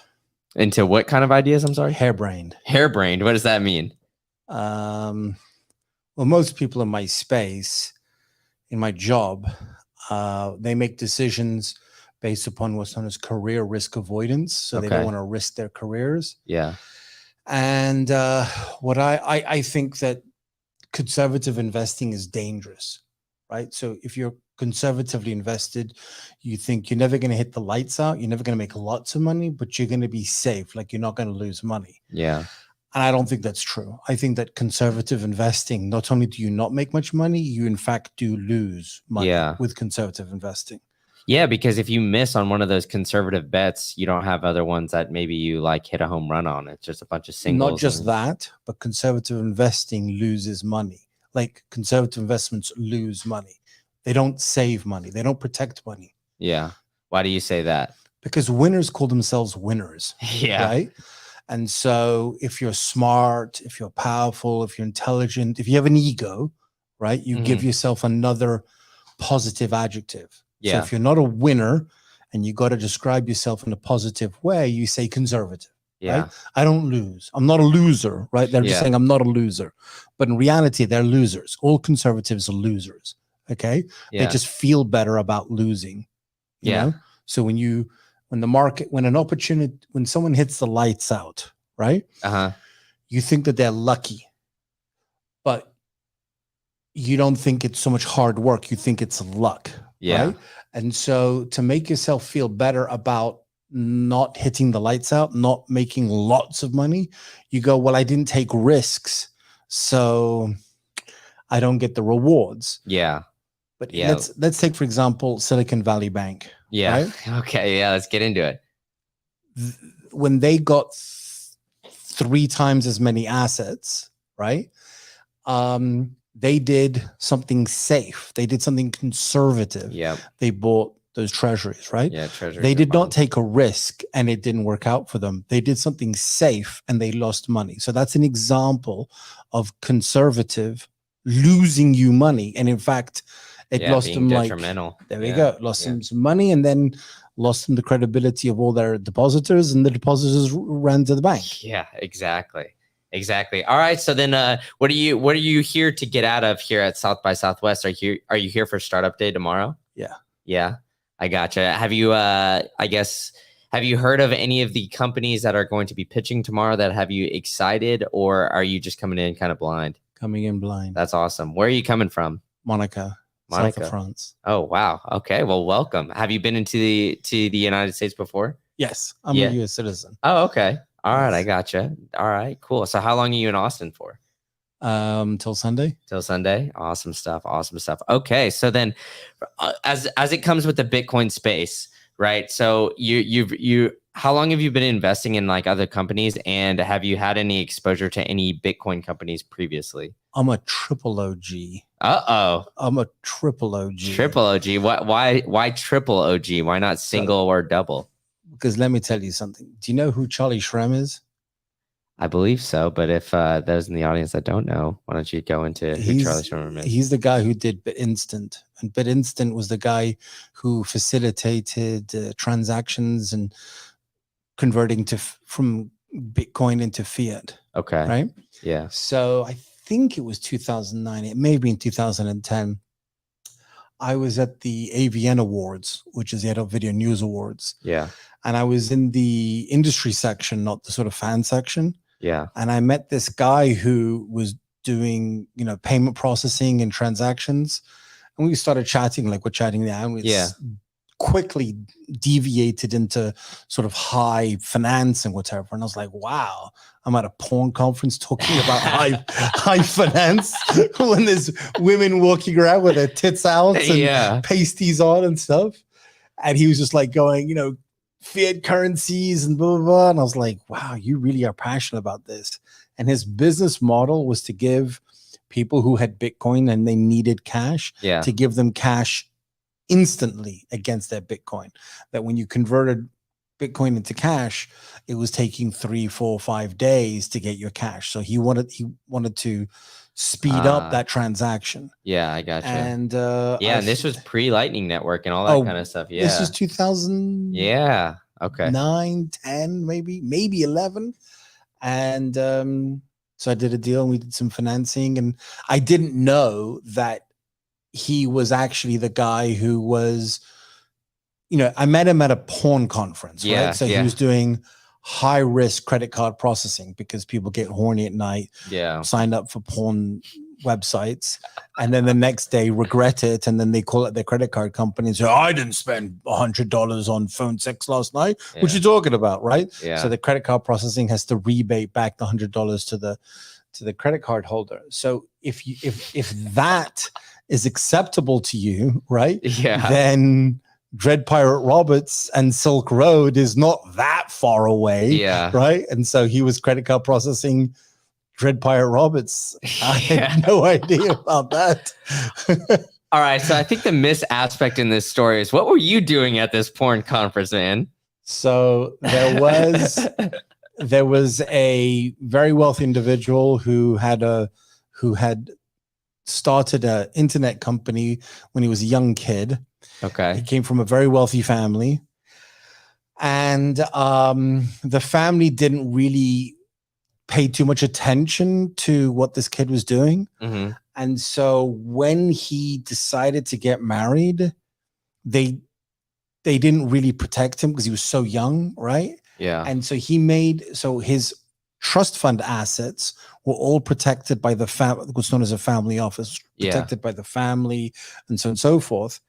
And he divorced that woman. Okay. And it was a brutal divorce. So the next time he got married again, the family office made him, his trust fund baby, the lawyers made him do a prenup with the wife. And the thing is that because he didn't have a prenup with the first wife, the lawyer said to him, because I can show how much money you brought into the relationship, you were wealthy before you met this woman, I will try to get you a divorce that's not 50-50, right? Yeah. But you're going to lose a lot of money. Yeah. So the judge that they got accepted the 60-40, right? But the divorce took a long time. And the lawyer said to him, do not get photographed with another woman, because the judge could get vindictive and turn 60-40 against you. Yeah. And so he went to a strip club, and he would go to strip clubs. Yeah. And he ended up marrying one of the strippers. Oh my God. And the stripper then created her own website in which she was collecting like $20 a month. And she had like OnlyFans before OnlyFans. Oh, this was like 2006 or something like that. Oh my God. So she had like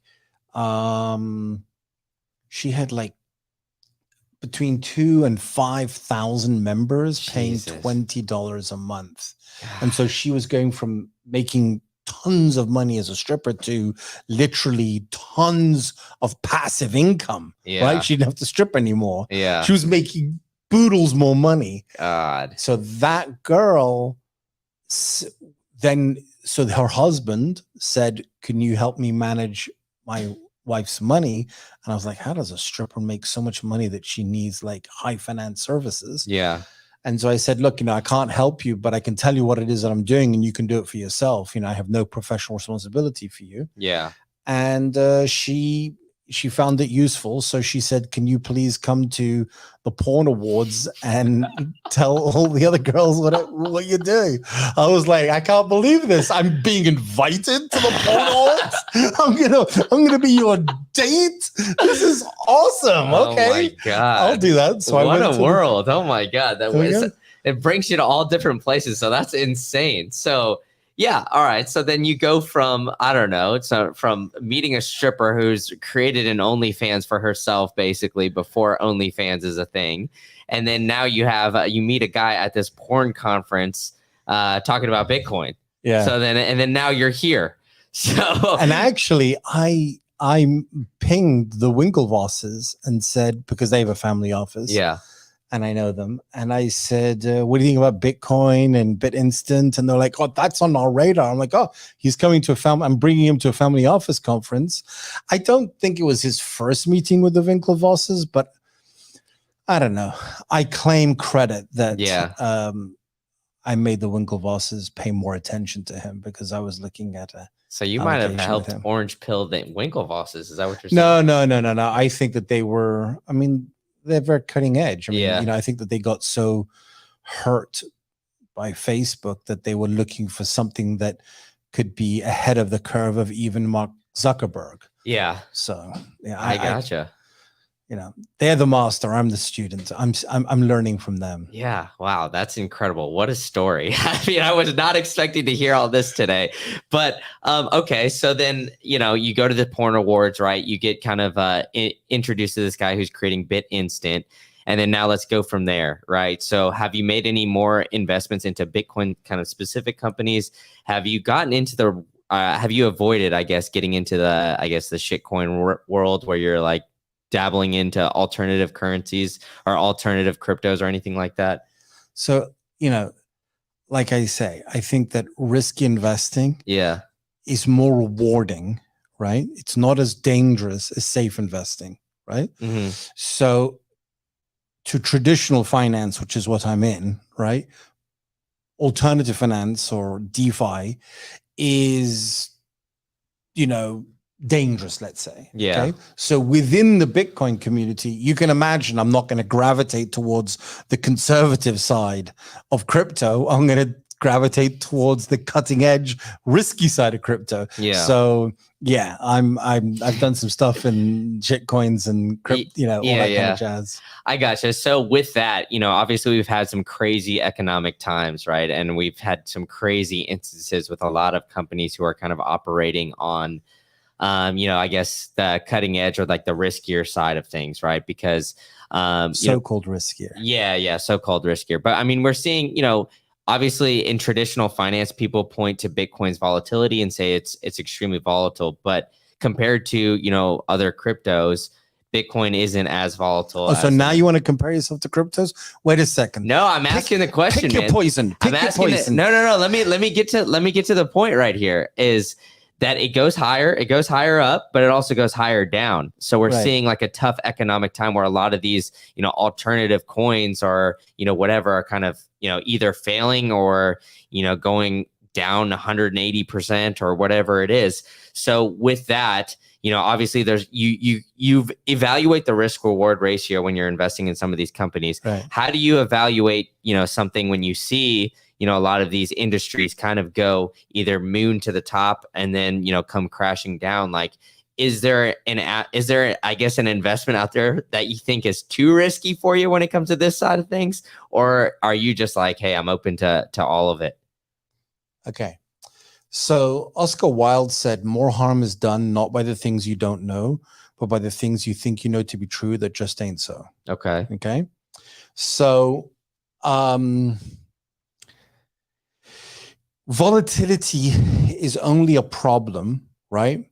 Mm-hmm. If the volatility can take you below zero, right? So that's a problem if it can take you below zero. Yeah. The other problem with volatility is if it is the peaks to valley to recovery, right? So peak, valley, recovery. If the peak to valley to recovery is so far apart that essentially you fall prey to what's known as the market can remain inefficient longer than you can remain liquid. Okay. Okay. So if something has it in a period of time, what we would call, let's say, interim volatility, so the peak to valley to recovery is close together, then the fact that it goes up more than, let's say, the market and down more than the market is, in my opinion, safe. Yeah. But if you think Bitcoin can go to zero, which I believe it can, then you do have the potential for risk of ruin.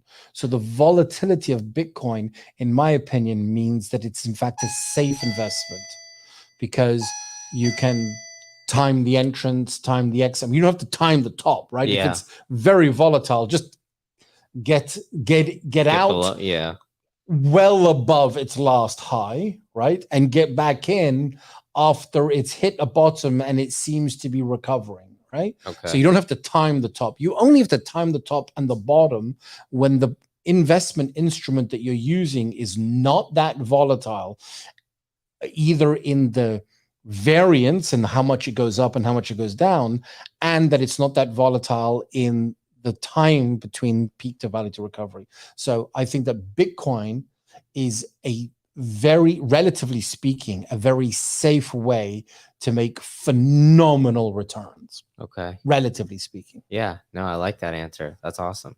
And then, all right, so now I'm going to have to bring in the current macro environment because, obviously we've had the Fed raising interest rates at a historic pace. Obviously they slowed down a little bit on the last Fed meeting. We don't really know what they're going to do going forward. At first it was thought maybe 50 basis points, 25, whatever. Either way, it seems like kind of, there's grim economic times ahead. Not just for the United States, but it seems globally. Do you take that into any, the macro environment and to any factors as to, when you invest, kind of how you're approaching these things? Or is it more so, you kind of have your strategy and you're sticking to it? I have my strategy and I'm sticking to it, but it doesn't mean you deploy in a down market, right? So I think that I think, seeing as I'm on a Bitcoin podcast, I should talk about, I think that Bitcoin maximalists are just as arrogantly dumb and stupid as traditional finance, the cabal, the Bilderberg Group, the one world government, right? Yeah. So clearly, the argument amongst Bitcoin maximalists is that it is uncorrelated, unrelated to fiat. Clearly, it's not true. Yeah. And I don't think enough Bitcoin maximalists admit to the fact that they're wrong. They're completely wrong. They're completely and utterly, fundamentally, totally and utterly wrong Okay. Well, yeah, I mean, much the same way. Hold on a second. Yeah. Much the same way as all those people and Bitcoin maximalists who think that printing money causes inflation. That's wrong.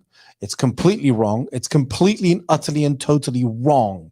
We need to stop talking about printing money causing inflation, because it doesn't, right?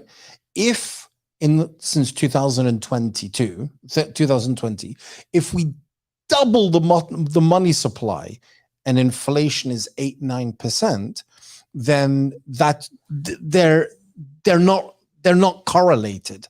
They're minimally correlated, but they're not correlated. And people talk as if printing money causes inflation, right? And if that were the case, then if you double the money supply, we should at least have 50% inflation, if not 100% inflation. But 8-9% inflation means there's no inflation, right? And I'll end it with another point. Okay, I think that we essentially became untethered with the perception, right? The rules that printing money causes inflation. That we broke that tether, let's say.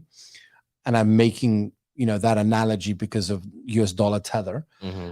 In 2008, the most socialist president in the United States of America was not Barack Obama. It was, in fact, George Bush, because it was George Bush who bailed out the banks and printed money and created TARP and so on and so forth. Okay.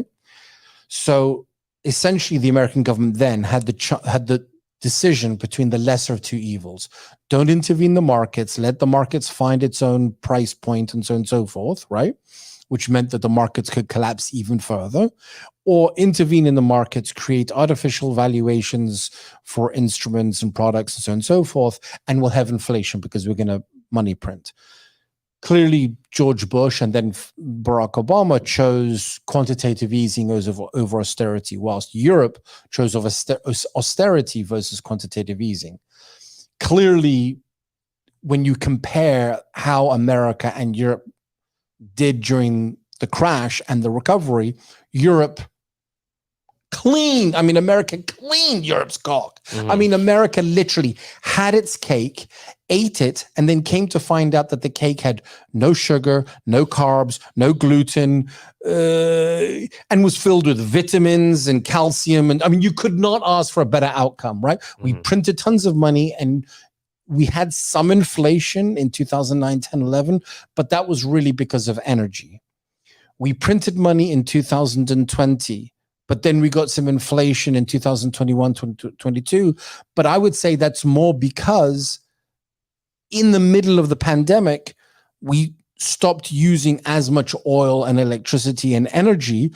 And so, energy producers around the world couldn't turn off the pumps.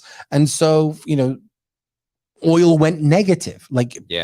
Producers were saying, come take the oil, right? And we'll pay you. Not that come take the oil and you pay us. They were like, no, please take the oil from us. We'll give you the oil and money, right? So it went negative. Yeah. So the idea that inflation is caused by money printing is just wrong. So if you're if you're traditional finance, or if you're, crypto, operating based upon that fundamental philosophy, seeing as we're in sort of crypto and coding, if the fundamental code is incorrect, of course the machine's going to break down. Our markets and our economy are breaking down, not because of fundamentals, but because of behavioral economics. People are misinterpreting the fundamentals of the markets, and they're acting like scaredy cats. The problem with Silicon Valley Bank, right, it was that it was a traditional finance bank with tons, like the majority of its depositors were crypto guys, were entrepreneurs who think that they're smarter than the markets and the economy, right? And so show a glimmer of weakness, and you got Peter Thiel saying, take your money out of the bank. That's not a stable deposit, right? Though their depositors they're not good customers. They're not good depositors. Mm-hmm. Silicon Valley Bank helped grow Silicon Valley and entrepreneurs, and those entrepreneurs turned on the bank like they forgot who fed them. Yeah. But then, this is a free market, and Silicon Valley Bank's not a charity, so it can't rely on its depositors being charitable with their money. So, 6 of one, half a dozen of the other. Yeah. There we go. Yeah. Well, I mean, that's a lot to unpack there, but I do agree with you there that, Bitcoin maximalists try to say that, Bitcoin is not correlated to any part of the market, where, it seems like it's almost obvious that it is correlated to risk on assets as defined by like traditional finance, so to speak. But it magnifies. It's not just correlated. Yeah. It goes up more and it goes down more. Exactly. Yeah. You're nailing it on the head there. So I agree with you 100% there too. But you brought up an interesting point about like money printing and the overall, like how we measure inflation. So I kind of want to dive into that a little bit more, because, you said CPI is more so at, or, the inflation is more at like 8-9%, right? And we, essentially doubled the money supply and all that kind of stuff. But, when it comes to that, do you think that inflation is more at 8 or 9% because of the way that we're measuring it, like the way that the CPI calculation is put out there, that basket of goods has kind of been changing? Or, is it more so based on, I think inflation from this past, from 2020 on is a little bit different of a case than maybe in 2008 time, because essentially we shut down the entire global economy for months at a time. And like, exactly like you said, right, these oil producers and other things like that, like, essentially they were handing around oil for free. And now, we're kind of, deploying oil reserves and other things like that. So the energy markets are becoming more expensive. But, I guess in your view then, with the money printing and kind of, all the things that I just talked about, then what do you think, I guess, is the main driver of this inflation that we're seeing right now? Interesting point. So what does the word fiat mean? I feel like this is like a trick question. It's not a trick question. Almost like unlimited, I guess. I'm not sure. Yeah. Is there a car company called the Fiat car company? Yeah, there is. Okay, so what does fiat mean? It could mean the unlimited car company. Yeah. But fiat means faith. Okay. Okay. So when America was a dollar-backed currency, you had faith in a commodity asset-backed currency, because you had faith in the asset that's backing the currency, right? Okay. When your currency is no longer asset-backed, gold-backed, whatever, then it is a faith-based currency. Okay. Yeah. And what makes the dollar non-fungible, right? Essential, is that you can only pay your taxes with the dollar, right? Yeah. So, you can go to the government and say, I owe $100,000 in taxes. Here's $100,000 worth of gold. And the government will say, I agree with you that this is worth $100,000, but we don't accept payment in form of gold. We accept it only in forms of dollar, right? So what gives the dollar its strength is that you can only relieve yourself of tax burdens by paying your taxes with the dollar. Right? Okay. So when in 2008 and 9, okay, the markets were crashing, they were crashing because the fundamental asset was real estate. Real estate, baby. They ain't making any more of this stuff. Not like that crypto, not like that stock market goes up, goes down. Real estate, baby. They don't make any more of that. It's a real hard asset, right? So a banker lent money to a ninja, no income, no job, no asset. So the guy comes in, the ninja comes in and says, I would like $500,000 to buy a house for $500,000, which means no money down, right? And I have no income, no job, no asset. Why did the banker lend the guy money? Because real estate, baby, it's a hard asset. They don't make any more of that stuff, okay? Yeah. So the bank said, if I lend you $500,000, as long as you take that $500,000 and you buy a house with it, then I can take the deed of the house and it's real estate. You can't lose with real estate, right? Bear in mind, more harm is done not by the things you don't know, but by the things you think you know to be true that just ain't so. So when at the end of if I don't know how many people are listening to this podcast, but if you Google CDO, which stands for collateralized debt obligation, if you Google CDO Wired magazine, right? The magazine, Wired magazine, you'll find an article that says, the equation that sunk Wall Street. Essentially, this guy was saying that you shouldn't issue loans based upon the person's credit rating, the person's history of paying back its debts. You should issue loans based upon whether the interest rate on the loan is above or below the capital appreciation of the asset. So if interest rates are low, which they were low back in 2008, let's say 4, 5, 6, 7%, if real estate's going up by 8, 15, 20, 25%, then issue the loan, because even if the person doesn't pay you back on the loan, the underlying asset has appreciated in greater value than the interest rate, right? Yeah. And even if the person has a great credit rating, if inflation is 20%, but real estate prices are going down in value, then don't issue the loan, because the guy is going to be smart enough to go, why pay more than what it's worth? Yeah. Okay.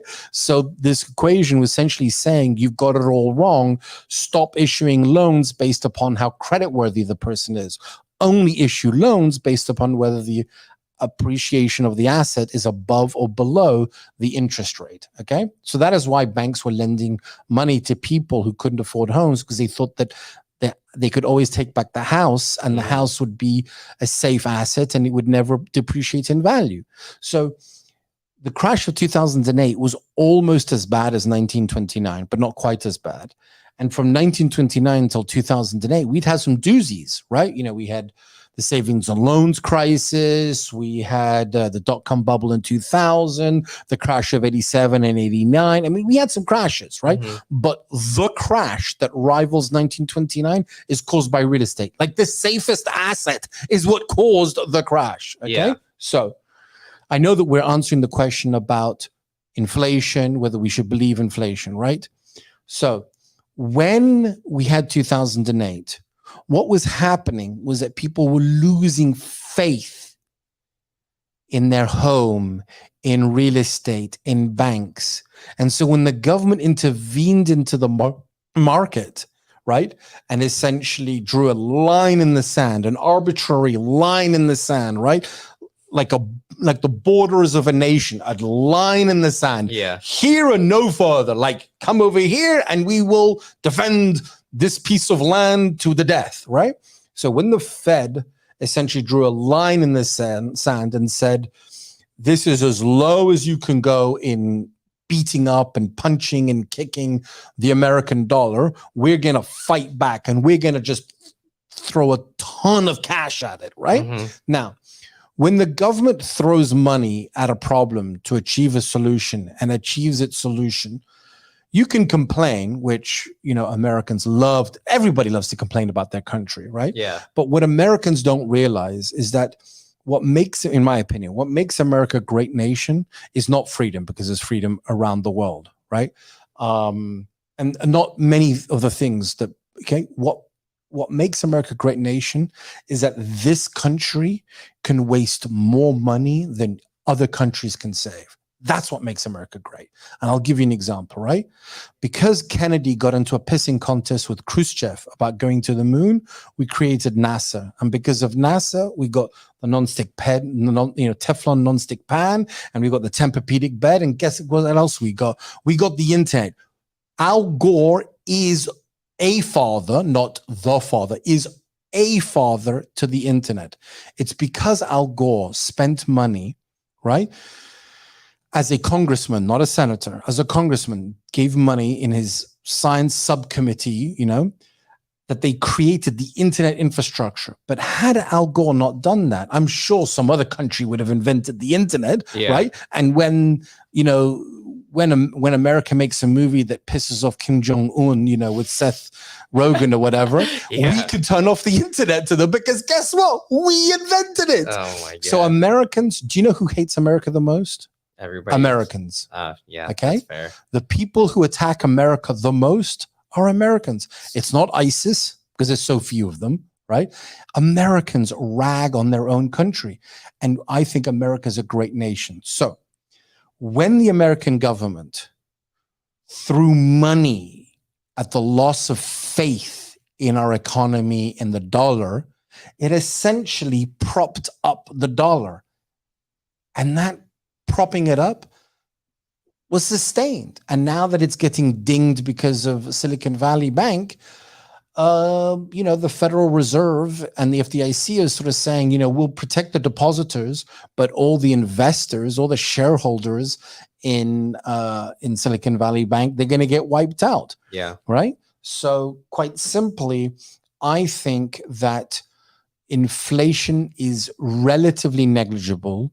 You can't say that it's being manipulated by the government because the government is not that omnipotent, right? It's not that powerful. Mm-hmm. It's barely omniscient. It's not all knowing, right? Mm-hmm. It's not all powerful and it's not all knowing, but it is somewhat omnipresent. It is nearly everywhere. And the question that we have to ask ourselves in the crypto community is, do we benefit from the government's omnipotence?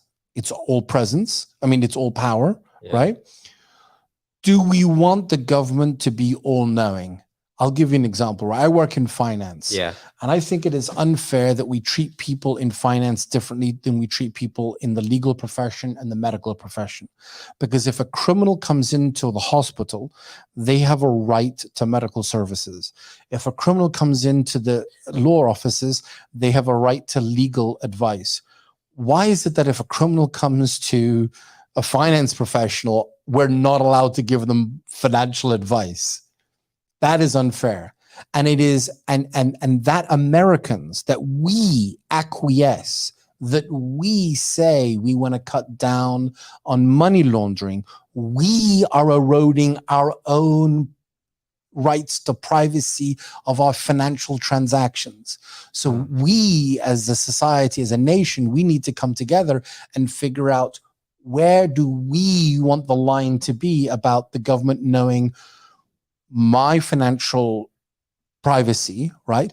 But also for the ability for the government to disrupt the financial underpinnings of criminal elements. But that's a question that is not black or white. It's a question that we're not really asking.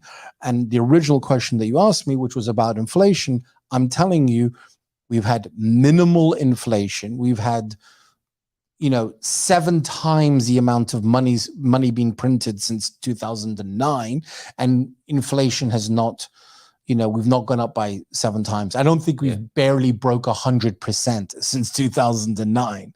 So, I understand the question that you're asking, which is the CPI being manipulated? And I think that it's easy to complain and to bitch and to moan, but macro wise, I remember when I was in college in 2000, the McDonald's hamburger cost $1 in 2000. Now it's 2023 and it's like $1.39 to like $1.79. That's reasonable inflation for 23 years. I mean, that's very reasonable inflation. So inflation is really not the issue. And the beautiful thing is, like I said to you, it's not what you don't know, but it's about what you think you know to be true that just ain't so. So when you predict that we're printing too much money and we're going to have inflation, then don't act like Silicon Valley Bank and buy low-yielding, long-duration assets, right? Hedge them. Yeah. That's the real issue. It's not, is inflation good or bad, but can we predict if we'll have inflation and to what degree will we have inflation, and how do we adjust for that inflation? Because inflation is like the weather. You cannot defy the weather, but you can predict it and accommodate to it. Yeah. There we go. That was awesome. Well, I don't want to take too much of your time here today. So, I mean, I'm normally rotating people in here like every 30 or so minutes.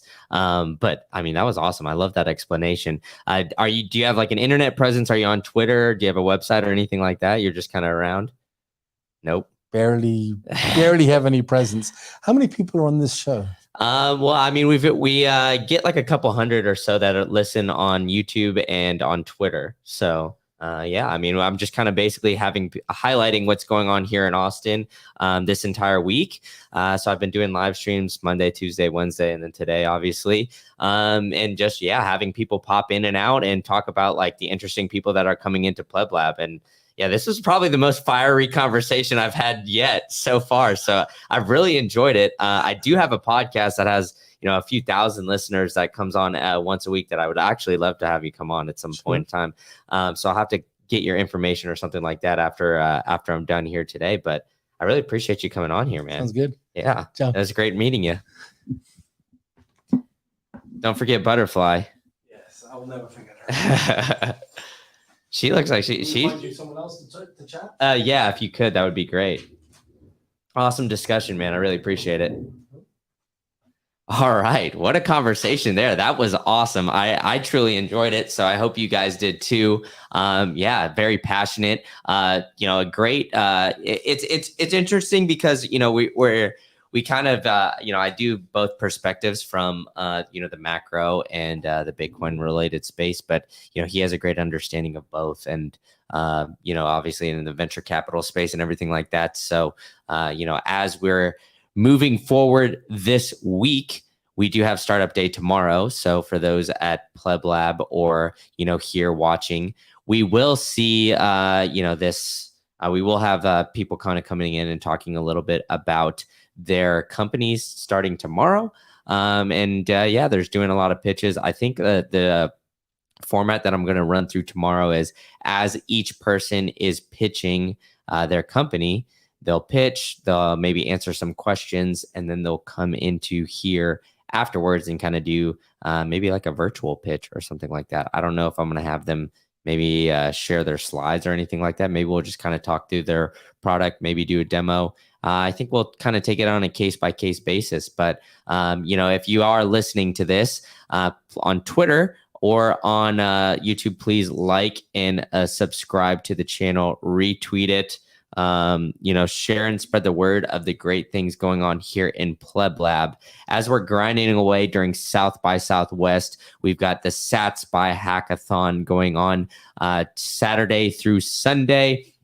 We're going to have 124 devs competing for creating the greatest or the best project that they possibly can. And not only that, we're going to have 124 people, we're going to determine a winner and loser. But at the end of the day, it's all people building projects that they want to build. And it's going to be a bunch of developers under one roof, it's really uncommon. Like, I mean, I haven't really heard of anything this big before getting that many people in all at once. So overall, just awesome stuff. And, I had to flip the hat around a little bit as we're going through this. So hopefully we can maybe find another guest here soon. If not, we might wrap it up here today. I know we have a little bit more of a packed house here at PlebLab this Thursday compared to previous days. Overall, just great stuff. Thank you all for tuning in so far as we're kind of rolling through this. Through this day. I know we got March Madness and other kind of things going on. Maybe you're having this in the background of your workday. So like I said, I appreciate you, everybody tuning in. I'm going to go do a quick lap around PlebLab to see if we can find somebody else. And then if not, I will wrap it up. But I do appreciate everybody tuning in, and hang tight as I go and do this quick little lap here.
All right. I did find somebody else new here. So, yeah, I met her yesterday. So here she comes on in. So, all right. Welcome. Welcome. Would you like to be on camera or off camera?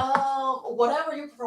Let me ask you, what's a forum? Like, is this like a Twitter space? Yeah. So this is, so basically what I'm doing here is I am essentially just highlighting all the cool things going on at PlebLab this week, talking to people for about 30 minutes, just kind of saying what you do in the Bitcoin space and whatnot. So this is on the on-camera seat, obviously. So welcome. Yeah, you have to talk into this mic. I'm sorry, I don't have another one that's kind of cool where you can play with it like I can. But well, welcome. Why don't you tell us what's your name and what do you do in the Bitcoin space? Yeah, so my name is Wei Escala, and I run a company called XChain. So we're the first biotech on the Bitcoin blockchain. So we have a patented chain of custody and data management solution using the Bitcoin blockchain. So our goal is to bring the entire healthcare industry onto the Bitcoin blockchain. Okay, so does that? All right, so let's dive into this real quick because I think this is pretty interesting.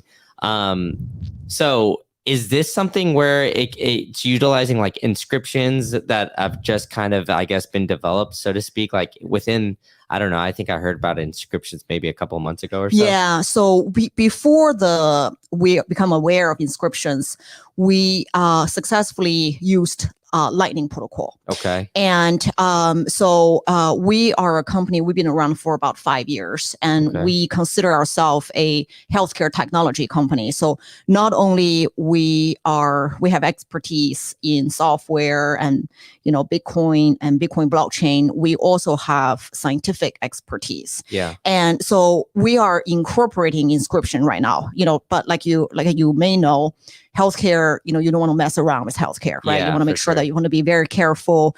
Uploading fun pictures is one thing, anybody can do that, as long as you're willing to pay. But we need to make sure that it's thoroughly tested. We're in the phase of thoroughly vetting it, testing it. And we also want to make sure that inscription doesn't go away, right? So we're considering, we're just taking a little bit more conservative approach. Yeah, it's still in development. Correct. Yeah. Evaluation and everything. Yeah, yes, I got you. Correct. So, all right, the first thing that comes to mind, because I have a background in biomedical engineering where I did some human testing and other things like that. So I have I guess a general understanding of it, but how does this, what are some of the obstacles when it comes to like HIPAA and like maybe potentially having some of that data on the Bitcoin blockchain, when it comes to that? Because, obviously Bitcoin is like, open source and anybody could essentially, track some of that data. So I guess what's the major hurdle that you guys are, working on now? And like, where do you kind of see that aspect of maybe some of the HIPAA stuff coming in? Yeah, we're completely HIPAA compliant. So we've been HIPAA compliant from day one, and we will remain HIPAA compliant. So really the key is non-patient identifiable information. So patient identifiable information cannot be on the blockchain. So we put non-patient identifiable information on the blockchain, such as the number of sperm you produced today. So like whether it's 7.1 million, 9.1 million, 1.8 million, and also other non-patient identifiable information that is important to you and is important to your healthcare provider, and it may be important to your descendants. But if other people get hold of the information, it's not the end of the world. But it's important to you, and only you can identify this piece of information as linked to you. So so the key is to stay HIPAA compliant is non-patient identifiable information. Okay, so with the non-patient identifiable information, you use like sperm count as an example, but I guess what are some other examples of that, and then how can that, I guess, be beneficial to somebody, when it comes to, I don't know, maybe a medical emergency or something along those lines? Absolutely. So I'll give you a very important example. So we started our company from the fertility industry. Okay. So a very important thing is, so you want to plan for something were to happen or not happen 10 years, 20 years, 5 years from now, right? Mm-hmm. So a very important example is when you want to say have a child, 10 years, 20 years, 5 years, 1 year from now, your sperm that you donated to yourself or your eggs that you donated to yourself at the time of the extraction, you need to do something called a carrier testing, meaning that we want to test 288 diseases, and some of them are genetic diseases, some of them are HIV, STD. And the importance or the significance of that is that when you want to use the sperm or eggs or embryos down the road, 10 years from now, if you didn't do the carrier testing, it's illegal in the United States to use a surrogate. Okay. So, for example, if your wife or your partner cannot carry the baby or do not want to carry the baby for some reason, you don't have an option in the United States. So you have to have proof that you did the carrier testing and the results are a certain way, right? But at least you need to prove that you did the carrier testing. So we can put that, whether you did a carrier testing and where you did the carrier testing on the blockchain. A million people do carrier testing or not do carrier testing at a certain clinic. So it's not going to be traceable to you. So that's an important, for example, otherwise you can't use a surrogate. So then I guess would that information then be, linked to, I don't know, wherever you donated that sperm or something along those lines. So I don't know, it would be like vial 5,200 correct. Whatever. Yes, correct. Yeah. Okay. Yeah. So we have a partnership with Boston IVF, and Boston IVF is the largest and best clinic chain in the United States, and some might argue in the world. It has over 30 locations. So if you are an exchange customer, you can get 10% perpetual forever discount of storage at Boston IVF. So we have a very good contract with Boston IVF. Yes. So your sperm is in vial 1A, and tank B, canister Z, whatever, and carrier testing was performed. And so the doctor can provide some commentary, okay to use a surrogate or not okay to use a surrogate. Yeah. Oh, that's interesting. Yeah. Wow. Okay. So then, how did you get this idea? And then, why on Bitcoin? And then, because I mean, obviously on the Bitcoin blockchain, it can be very valuable with the all this kind of, the decentralization aspect of it. And, now with the inscriptions, we can essentially, inscribe some data in some way, shape or form on the blockchain. But, why not maybe, I guess, use a database? Is it because, you find Bitcoin to be a little bit more secure, or what was the reasoning for one, kind of coming up with this idea, and two, why Bitcoin? Yeah, totally. So first question, why came up with this idea? So about 5 years ago, my best friend froze her eggs, and I, became aware of the industry, and largely it was on pen and paper. Yeah. Still, more than 50% of the industry is still on pen and paper. So I thought, there has got to be a permanent way or a better way to store that information, right? So because this information is very good in the sense that it's binary, right? So either this egg is yours or is not, right? Or this sperm is yours or is not, or this embryo exist or it doesn't exist, right? So when it's binary like this, we think that permanent record is valuable, right? Because if it's ambiguous, it's then there's no need for a permanent record, because 2 years from now opinion changes, then it's not important, right? But if it's binary, we think that permanent record makes sense, and we think on the blockchain makes sense. And we thoroughly evaluated a lot of blockchains. So over the course of 5 years, many blockchains have approached us, and we vetted them, and some of them have already no longer in existence. I will not name them, but they're no more. They had raised billions of dollars. But so the Bitcoin blockchain, the reason why we chose the Bitcoin blockchain is because it is the oldest and most battle tested blockchain in the world. And it's and it really stems from our need. So your biospecimen, your sperm, eggs, embryos, tissue, stem cell, in theory, if frozen properly and if maintained well should last forever.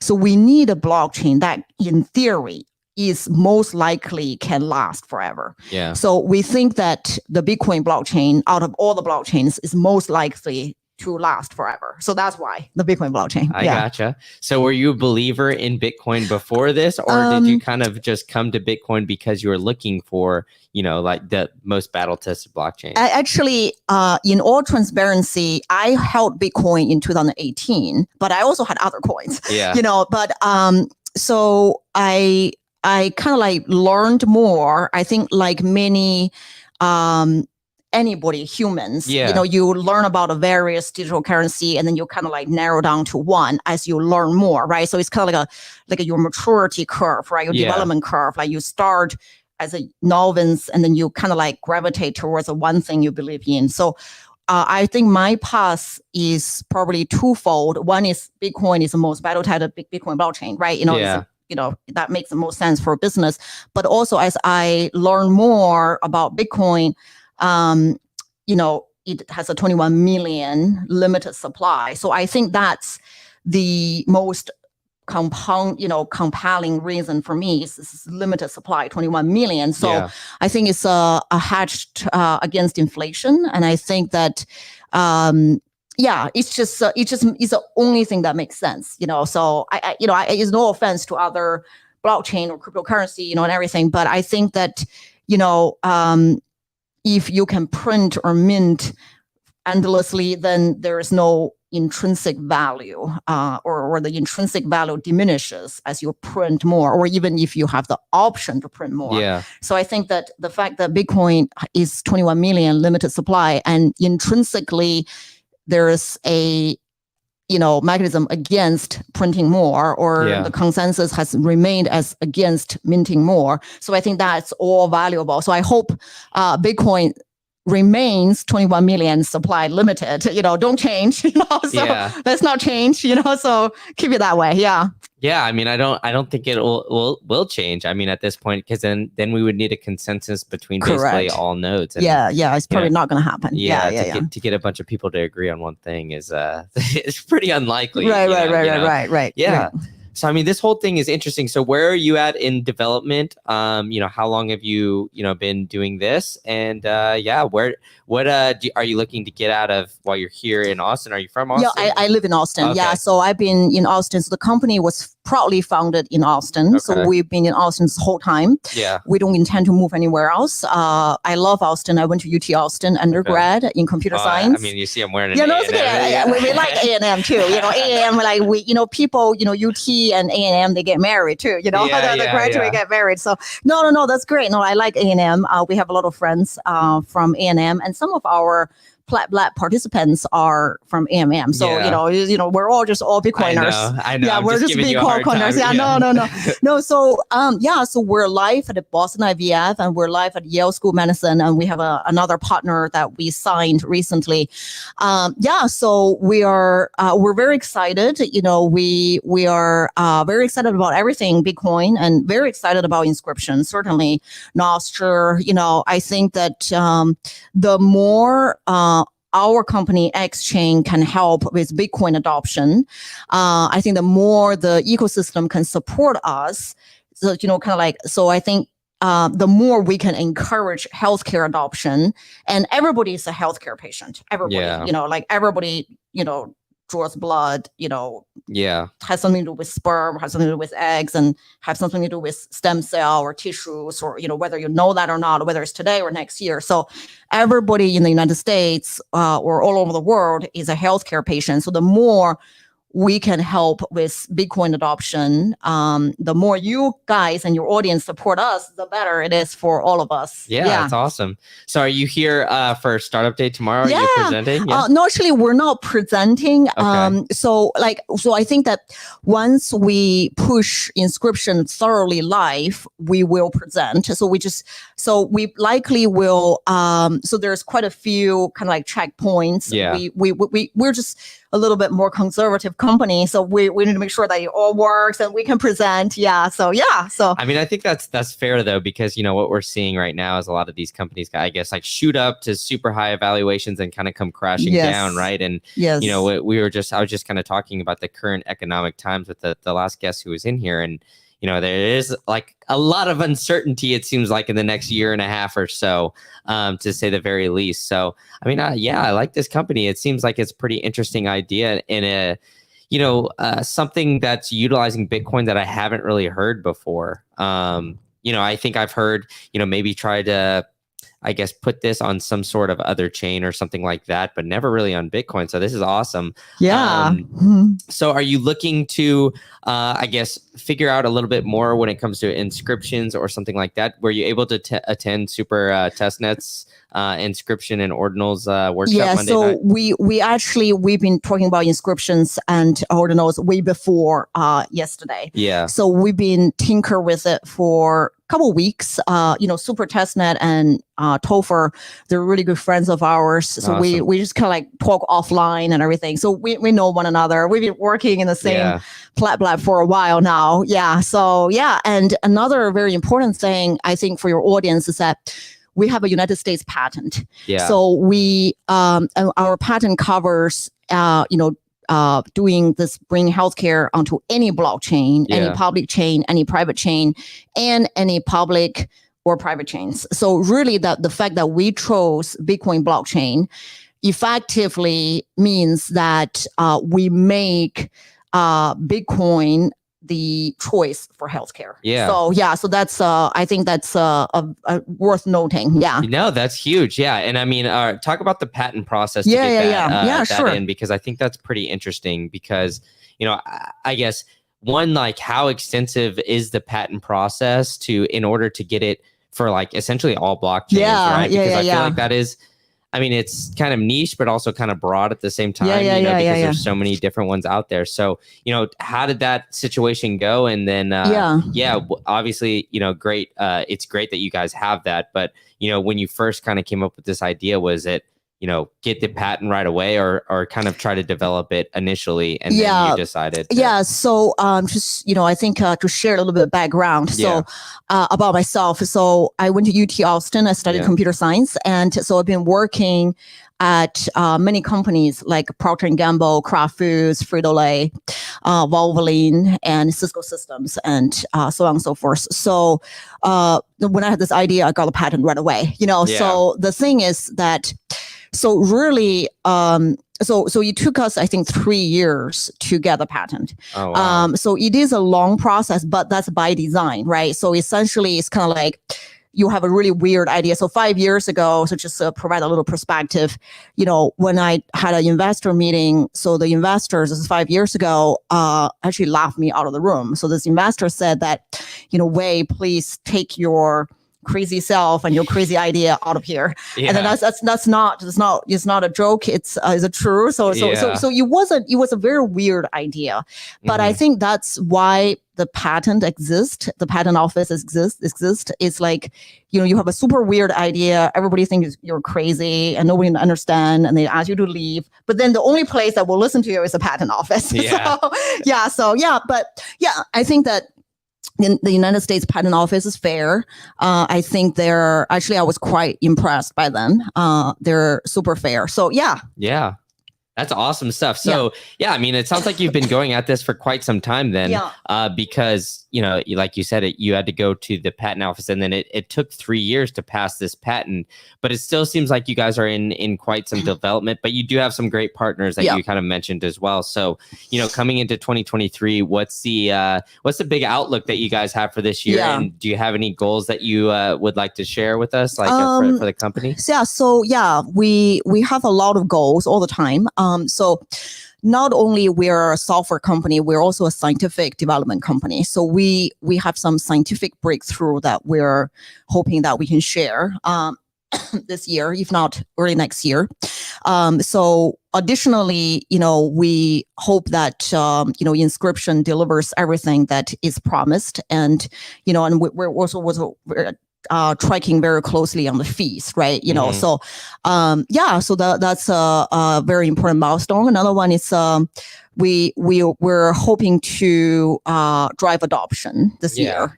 So those are 3 goals. That's awesome stuff. And then all right, where does PlebLab, I guess, mix into all this? Oh, I love PlebLab. So we've been in PlebLab for many months now, since the beginning of since sometime last year, when the PlebLab was formed, when we got this office. So I think PlebLab is a great community,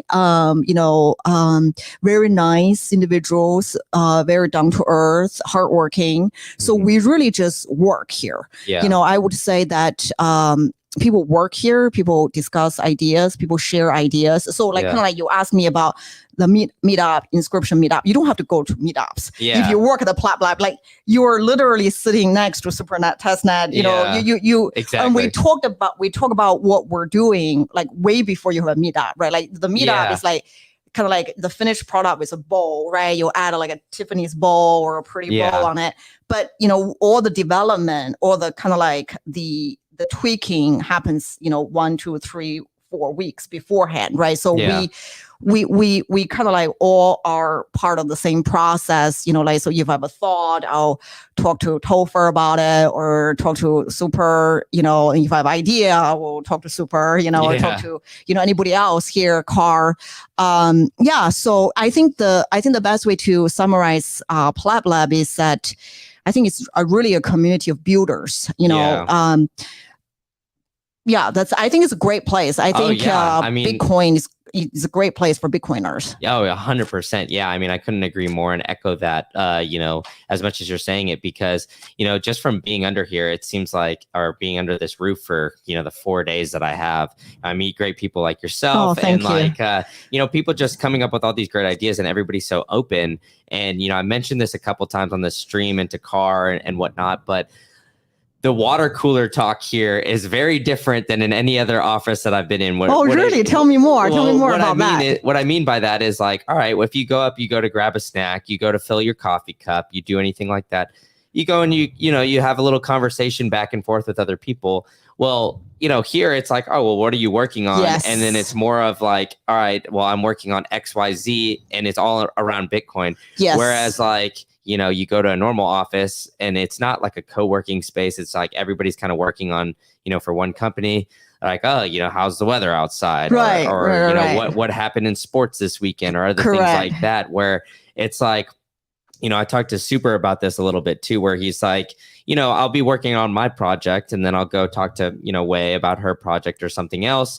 And my subconscious is still working, on my own project, but I'm focused on, what Wei's working on. And so it kind of helps that brain, like, keep churning and keep working. And from there, it helps build and accelerate, what you're doing. So, I just like echo the statement of what you're saying about, being under this roof and kind of, working from here. So, on that note, like, Wei, I'm really excited to learn more, and I was really happy that you were able to come in and talk to me today. Oh, thank you so much. Yeah, thank you for inviting me. And I hope you come to Austin more often and come to PlebLab more often. And I totally agree with everything that you said and Super said. Yeah, it really accelerates, and you help each other build on each other's ideas. Yeah, for sure. So for those in the audience that are listening that want to find out more about what you're working on, or maybe follow you and do all that kind of stuff, where's the best place to find you? Yeah, so we have a website, we have Twitter, we have LinkedIn. So Twitter is just EGG, like eggs, like chicken eggs, EGGS chain, like chain of custody or blockchain. So eggs chain. And then, my name is Wei, WEI, ESCALA. So you can find us, we have a website, eggschain.com. So we're very easy to find. And follow us. And, just give you a follow. There you go. Oh, thank you so much. I appreciate it. Thank you. So thanks so much for coming in. And if you know of anybody else out there that might want to come in, if you don't mind just poking them and telling them to peek their head in, that would be greatly appreciated. And that's Wei. Everybody give XChain a follow. Check them out on LinkedIn. And awesome stuff. Yeah, thank you so much. Yeah, thank you, everyone. Thank you. I appreciate it. Thank you. Yeah. So I put the mic down. Yeah. Great. Perfect. Thank you so much. Thank you so much. Oh yeah, of course. I'll see who else I can. Okay, yeah, that'd be great. I really appreciate it. Thank you. Of course. Yeah, and that is Way from Eggs Chain. So everybody go check them out. I gave them a follow. So if you can't find them, just search on my follower or who I'm following, and you could definitely find them there. So great stuff going on here at PlebLab. And yeah, like I said, everybody's kind of accelerating and help build each other up here and build up their, everybody else's company. So I think awesome stuff going on here in Eggs Chain. So give them a follow. And yeah, like I said, to help spread the word of all what's going on here, if you guys could share this video, give it a like, give my channel a subscribe. I'm working real hard to try to give you guys some quality content here on day 4. So I do really appreciate everybody tuning in, retweet and like this video as well if you're listening on Twitter.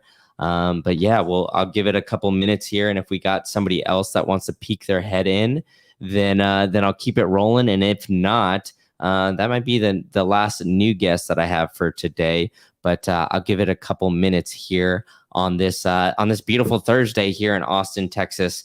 We're out here building heavy here at PlebLab. So thank you all for just tuning in. And yeah, I think I'm not sure if we have another guest or not, but give me a couple minutes, plebs. Hang with me on this, like I said, on this beautiful, beautiful Thursday. We do have quite a bit of builders going on. A lot of great stuff here at PlebLab. And yeah, man, I could just walk down the hall and see one more time. And yeah, I'm gonna do that. I'm gonna walk down the hall. I get a little antsy. I'll walk down the hall, give it one more go. And if not, then I might be signing out here. But hang tight here for at least like 20 or 30 seconds. And then yeah, appreciate it.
All right, just come on in whenever you're ready.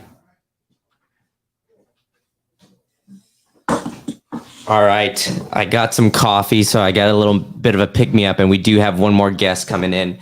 I got Chris on the way in, so be sure to tune in. Don't worry about it. We got what I guess this will be our 6th guest for today. Oh man, I'm grinding away. I'm trying to bring out and highlight all the great stuff going on here in PlebLab. So we got Chris walking in here. He had to get his orange pill jacket first. So yeah, I think that's butterfly. I forgot what language he said, but it means butterfly. You got the Spanish. You got the Spanish. Yeah, you got the microphone here. So Chris, yes, how you doing, man? I'm great. It's great to be in Austin. South by Southwest is all around us, and more Bitcoin people even around us. So. Yeah, exactly. So why don't you tell us a little bit about what you do in the Bitcoin space? Well, I am the syndicate advisor of Geodel Syndication, which is a fund dedicated to primarily funding Bitcoin mining operations. Okay. Our primary focus is flare gas, so greenhouse emission reduction. Essentially, we're saving the planet and getting paid Bitcoin to do it. That's awesome stuff. So then how did you get into Bitcoin? Are you more, I guess, have you been into it more because of like the energy aspect of things? Like, have you, I guess essentially, like, I don't know. I mean, where are you from? Are you from like the Texas, like Houston area or anything? I don't know if you want to dox all that. Tulsa, Oklahoma is where I live now. I'm originally from Fort Lauderdale, Florida. Okay, cool. Well, Florida stand up. I'm living in Tampa right now, so I can relate to that. A little bit north of you, but yeah, Florida nonetheless. All right, so yeah, this flare gas initiative, right? I mean, it seems like it's kind of the boom when it comes to Bitcoin mining. A lot of companies are starting to do that. We're seeing, Shell get into the game. Oh, it looks like Butterfly wanted to come in and join us. Get in. I think Super opened the door and she was whining. By the way, we're talking about this cute little dog that actually belongs to the syndicate lead, which is a syndicate lead is the first investor. First group that came in on the syndication. Oh, so I talked to your partner then a little bit earlier today, and he was a firecracker. He was giving me the runaround. But so yeah, how did you guys meet, and then how did you kind of get involved in this syndicate then? Well, so first of all, how I got involved in Bitcoin, I was paid to be. Okay. I didn't know what a Bitcoin was. My background's in capital management, specializing in film production, media production, TV production. And of course, marketing was a big part of that, because when you're not making a movie, the same team makes all your commercials. So the 2020 came along, and I had a client that was a struggling Bitcoin mine. Bitcoin mine. Is that what you said? Yes, at the time, Ethereum mine. It had Bitcoin as well, but it was mostly Ethereum at the time. And they brought me in to help with marketing, help with communications and deals.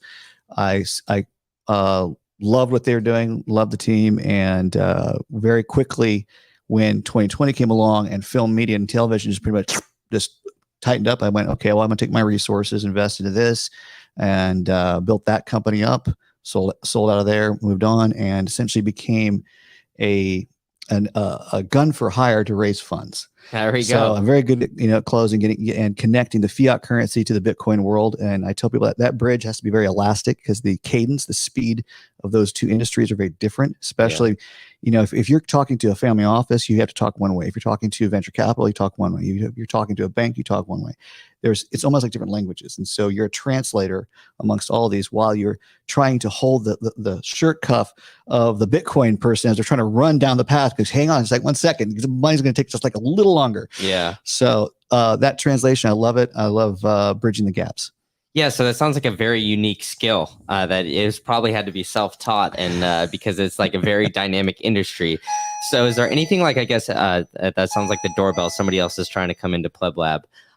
But on that note, did you, were you involved in some sort of tech kind of raise or something like that before, which was like a very fast-paced industry, or, kind of how did you come across this? I cut my teeth. I was a 3D animator back in the late 90s. Okay. And I was a senior animator at a firm that discovered that buildings were needed. You had fundraisers, campaigns for funds like that. And back then, the software didn't easily animate. Nowadays, all the CAD software animates. Back then, we had to actually go to a film and production company to do so. And so we started doing that.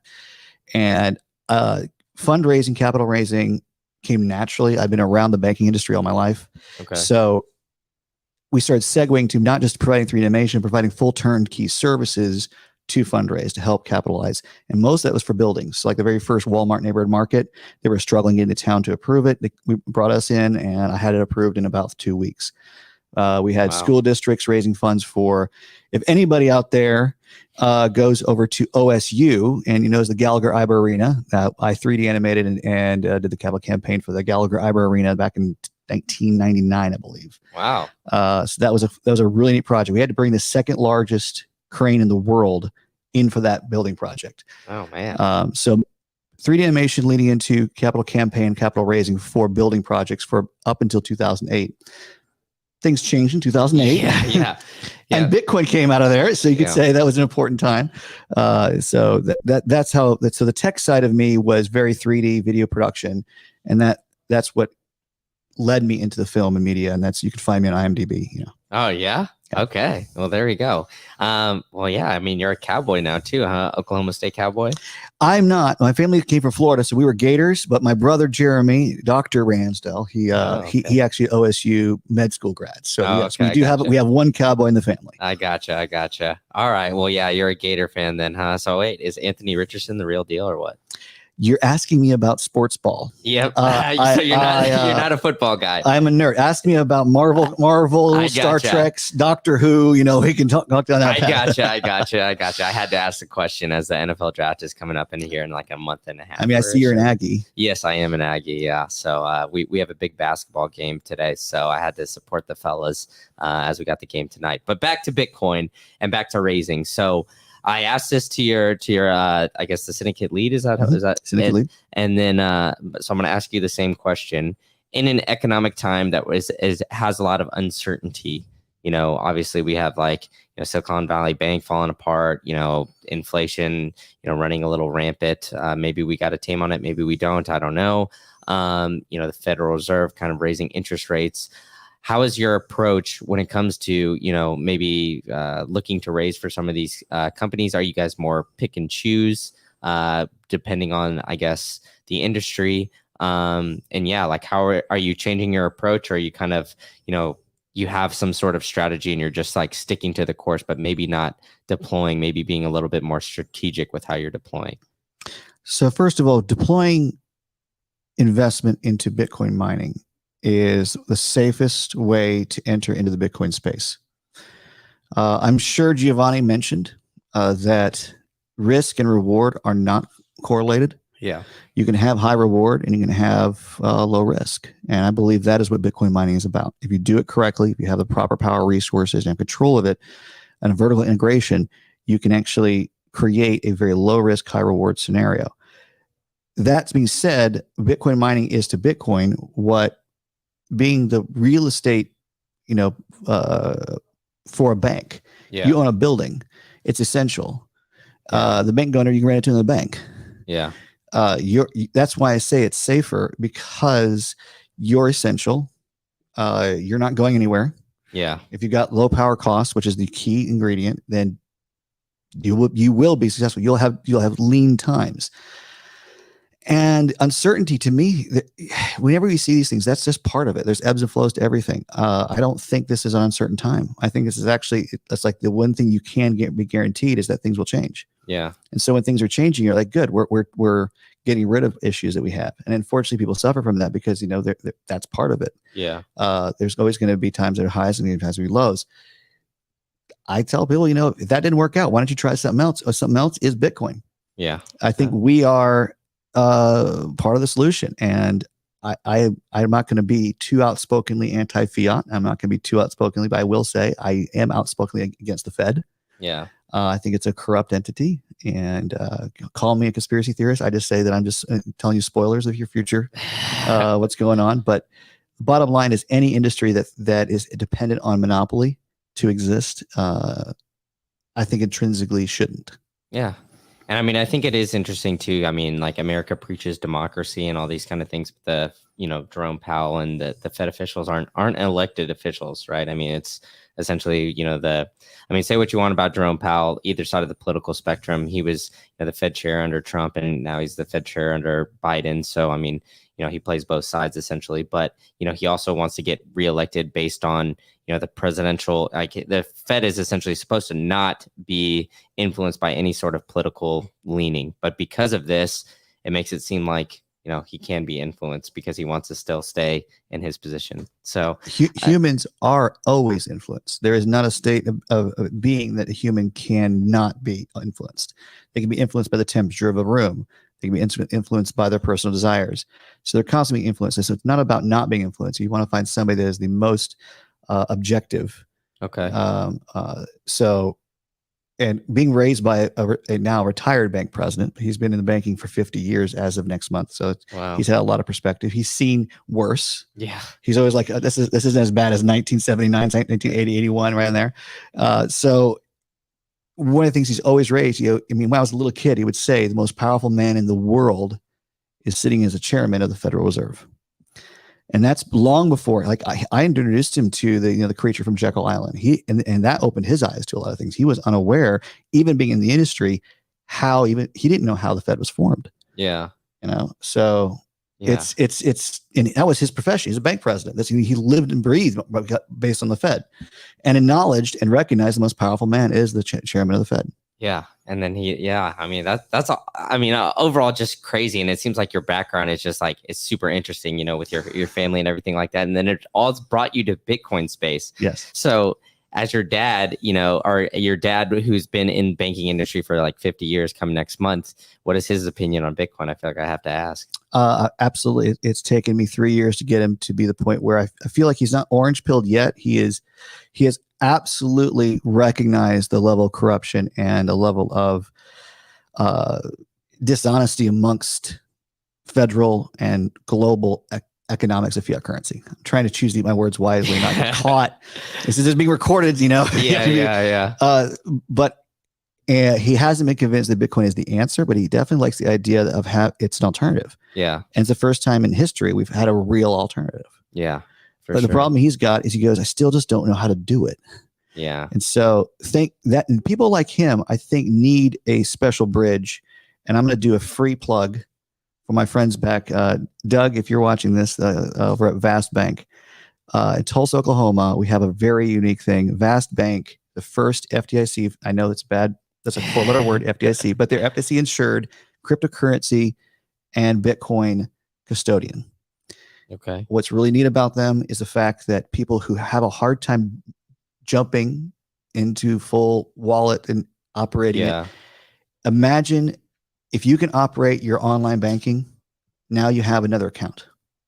So you have savings, checking, Bitcoin, and you can move it seamlessly with, they use Coinbase, I think, is their back end. But the bottom line is that they're opening over 2,000 accounts a day for over the past year. And those are people that would have never gotten a wallet. Yeah. So to me, they're an incredible evangelist. They're kind of like that mega church trying to get people, saved by offering donuts and coffee and candy and all this stuff. I'm like, it's not the best, but at least they're going to church, Yeah. So I feel like it's not the best, but at least they're showing up to the Bitcoin church.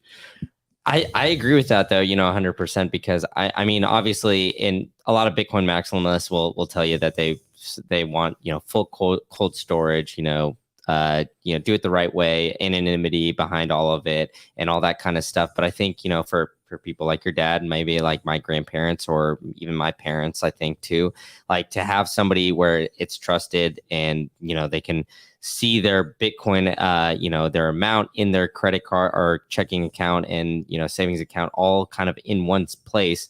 It'll just make it easier. And it makes that like, I guess the fear and kind of like the barrier to entry significantly lower for people, who maybe aren't as technically savvy or feel some sort of, I guess, maybe mental barrier, mental block when it comes to figuring it all out. Because I think, I mean, we've seen it with like the internet and other things like that. So, I mean, like my grandmother, she was going to classes on like how to use like an iPad, before she passed. So it was like, it's like stuff like that where I think, the older you get, the less like apt you're going to be to learn some of this new, faster moving tech. And, as we've kind of like outlined here, is like Bitcoin moves extremely fast and it kind of is just ever changing in that aspect.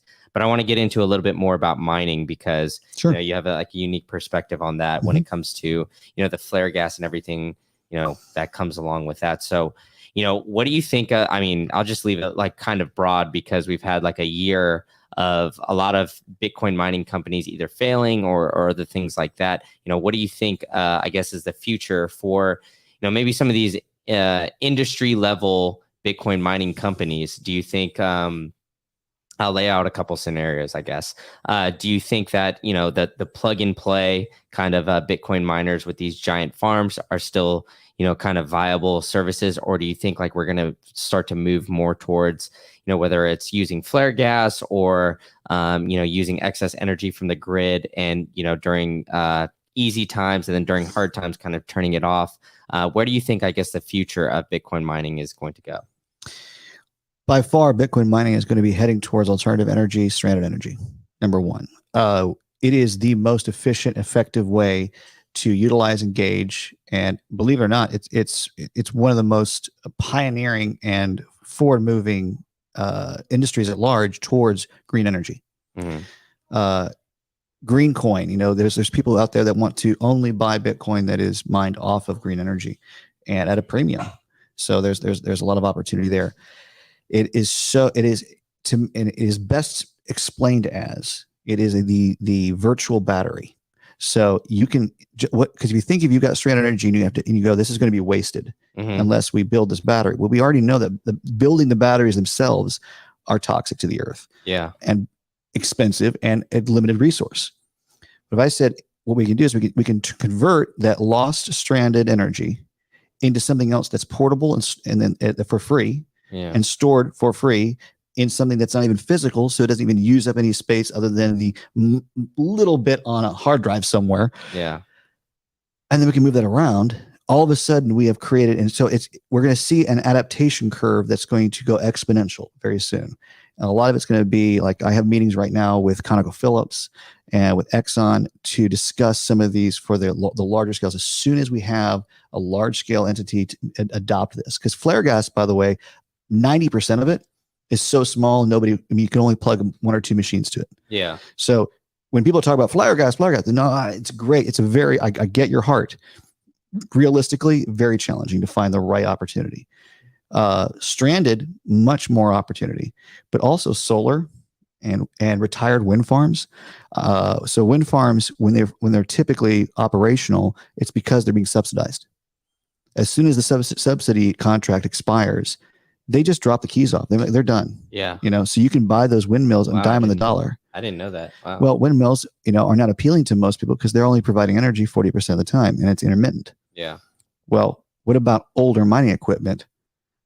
If you have free energy practically, and you don't care if it's intermittent, because at that moment you'd retire the equipment anyways. You're selling it for junk. Plug that in. So I'm giving away a lot of good secrets. So this is where the direction is going to go, hands down.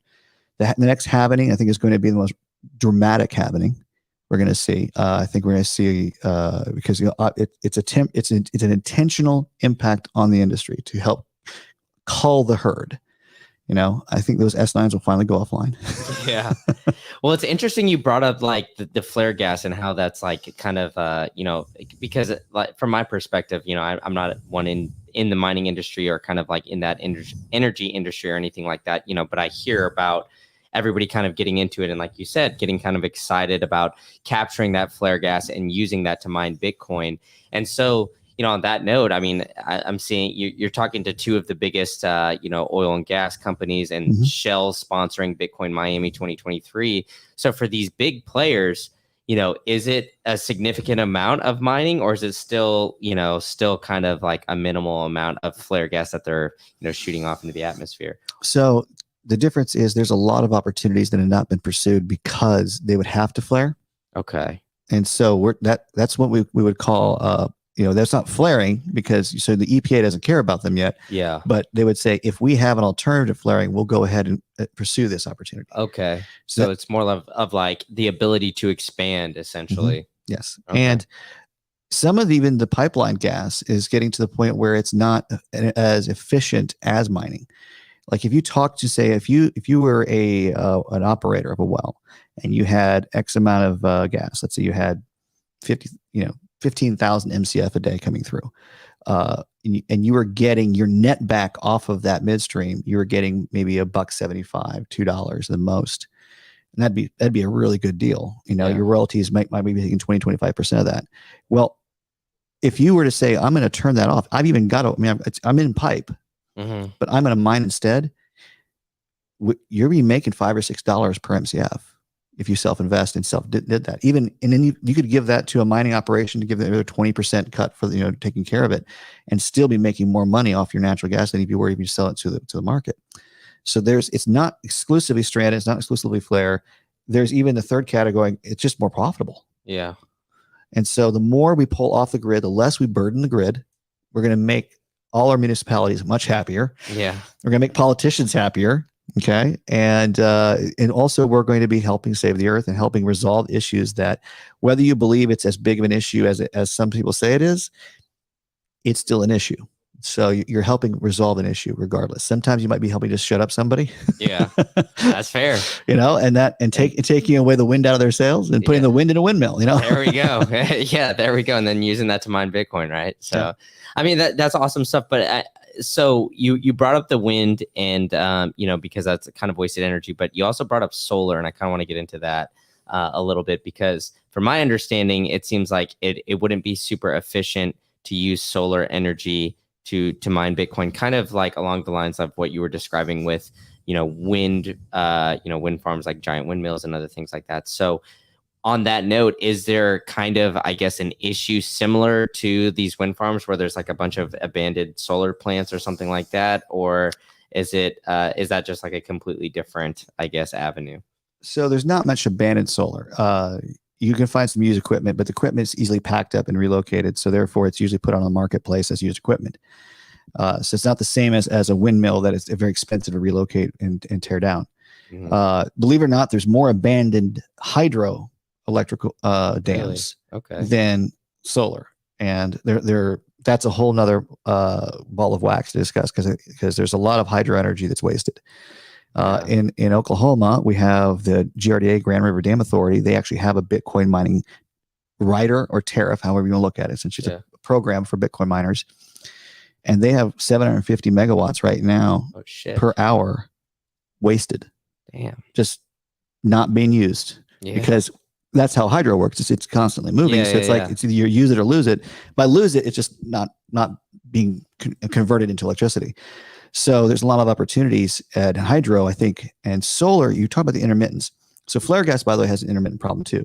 So most flare sites, it's not a constant flow. So that's a factor. So when you're vetting a site, there's a lot of questions, a lot of check boxes you have to go through to determine, can that work? Solar, everyone goes, well, I can only mine when the sun's up. I said, well, what you do is you're going to do a hybrid. You're going to be on grid at night and on solar during the day. Or if it gets too cloudy or whatever, you can go on grid. And so there's places that have hybrids already built into that system, and you're going to decrease your cost that way. But the best part is the peak hours that the grid complains about us using the most are the hottest and the sunniest. Yeah. So typically it's like a ultimate load reduction plan. Yeah. So that's where solar comes in. It's a supplement. It's not a 100% source. Okay. I want to see a oil and gas. Listen to this, okay? If out there, if any of you do this, you owe me something. I want to see, because the oil and gas, they're out there in the desert. There's nothing out there. Yeah. And there's nothing out there for miles. Yeah. So I'm like, I want to see natural gas and solar come together and form the perfect Bitcoin mine. Wow. Because you can literally have a vessel that's going to be building up the natural gas while you're using the sun, and then depleting it while you're not. Mm-hmm. And you could create, where I could easily see it being 1 cent per kilowatt. Jeez, 1 cent? Amortized, if we do it right. Damn, all right. So who are we putting in charge for this idea? Well, Geodel syndication. That's what we do. That's what we do. I know exactly. That's awesome. So, I think that possibility is like, if we have something like that, that's like going to be a major breakthrough. Well, right now, Geodel is investing in purchasing a big chunk of Geosyn mining out of Fort Worth, and Geosyn mining, the operator, is both oil and gas landman for 15 years, but also a solar energy expert. So you might see that coming around sooner than later. A little foreshadowing here on a State of PlebLab Day 4. Awesome stuff. But you brought up hydro. And before I let you go, I want to talk about that a little bit, because it seems like a lot of the Bitcoin mining facilities that are in Canada are using hydro. Mm-hmm. And that seems like kind of a popular practice in Canada, but it hasn't really come over to the States, at least from what I know. So where do you kind of see it going, from here?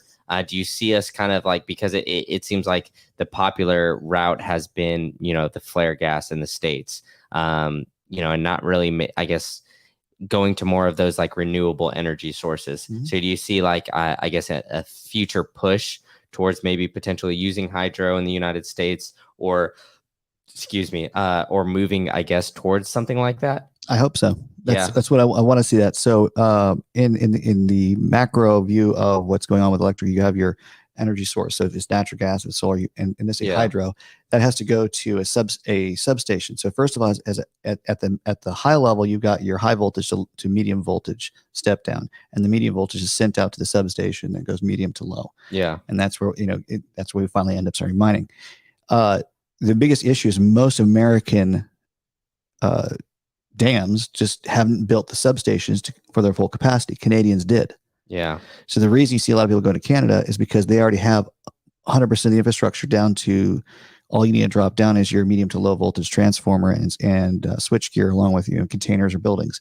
Gotcha. So building a substation, if you go to PSO or ERCOT or wherever you're going and you say, I want to build a substation, you're probably looking at about 18 months to 2 years. Okay. So most Bitcoin miners go, I don't want to wait that long. Yeah. I mean, in 2 years we got the next halving and all that. Less than, it's about a year away. Yeah. And so we've got the alternative is to find a private entity, which I've got guys in Texas that can do it in 9 months, maybe 12 months at the most. Mm-hmm. So that's still a ways, right? Yeah. So the hydro approach that Americans are taking is they're trying to find substations already built to have excess power that hasn't, they built a little overbuilt, and which they always overbuild to the request, and see if it's already there.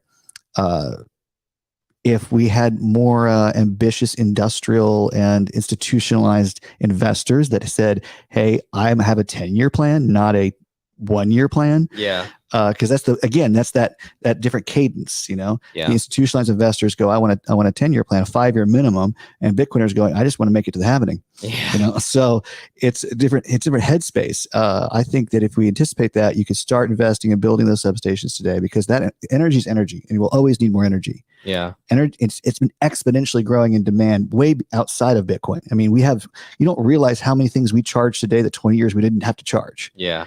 That's fair. Your hair dryer uses about as much power as an S17, and people don't realize that. Sheesh, yeah. I had no idea about that. That's insane. All right, so I appreciate you coming in here. I don't want to take too much more of your time. Yeah. My phone's been blowing up, and it's going to my Apple Watch, so I know there's going to be a lot of things waiting for me when I exit here. All right. Well, yeah, I do appreciate you coming in. So, do you have any sort of online presence? You on Twitter, Nostr, anything like that? Yeah, I'm on Twitter, Ransdale24. I'm on Facebook, Chris Ransdale, or my page is Rans Rants, where that you get to see my real thoughts. Let's see, I've got, of course, on Telegram, on WhatsApp. You can find me everywhere, Chris Ransdale. Ransdale24 on Twitter, is that right? Ransdale24. And back when no one thought Twitter would be anything, I hopped on and just said, well, my favorite number is 24. That'll work. Yeah, I gotcha. All right. Well, I gave you a follow. I appreciate you coming in here. And yeah, man, thanks for spending some time for me. I look forward to getting to know you a little bit more. Great. I'll enjoy. All right, man. All right.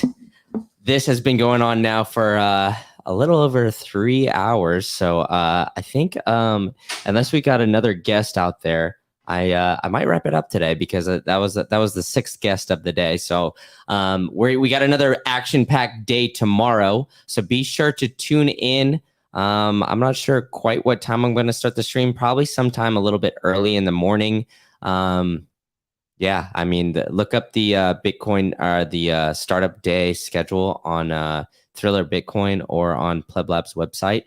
And yeah, I appreciate you guys tuning in and giving me a listen today. Like I said, the best thing you could do for me is like this video, subscribe to the channel wherever, and then yeah, if you're listening on Twitter, give it a retweet, give it a like. I do appreciate you all tuning in and listening to me blabble on with all these great plebs here, building some awesome and cool shit. And on that note, Giga Maggies, watch that great basketball game here tonight, and yeah, root super hard for the Ags. And yeah, thanks so much for tuning in. I look forward to talking to more plebs tomorrow. That's it for me.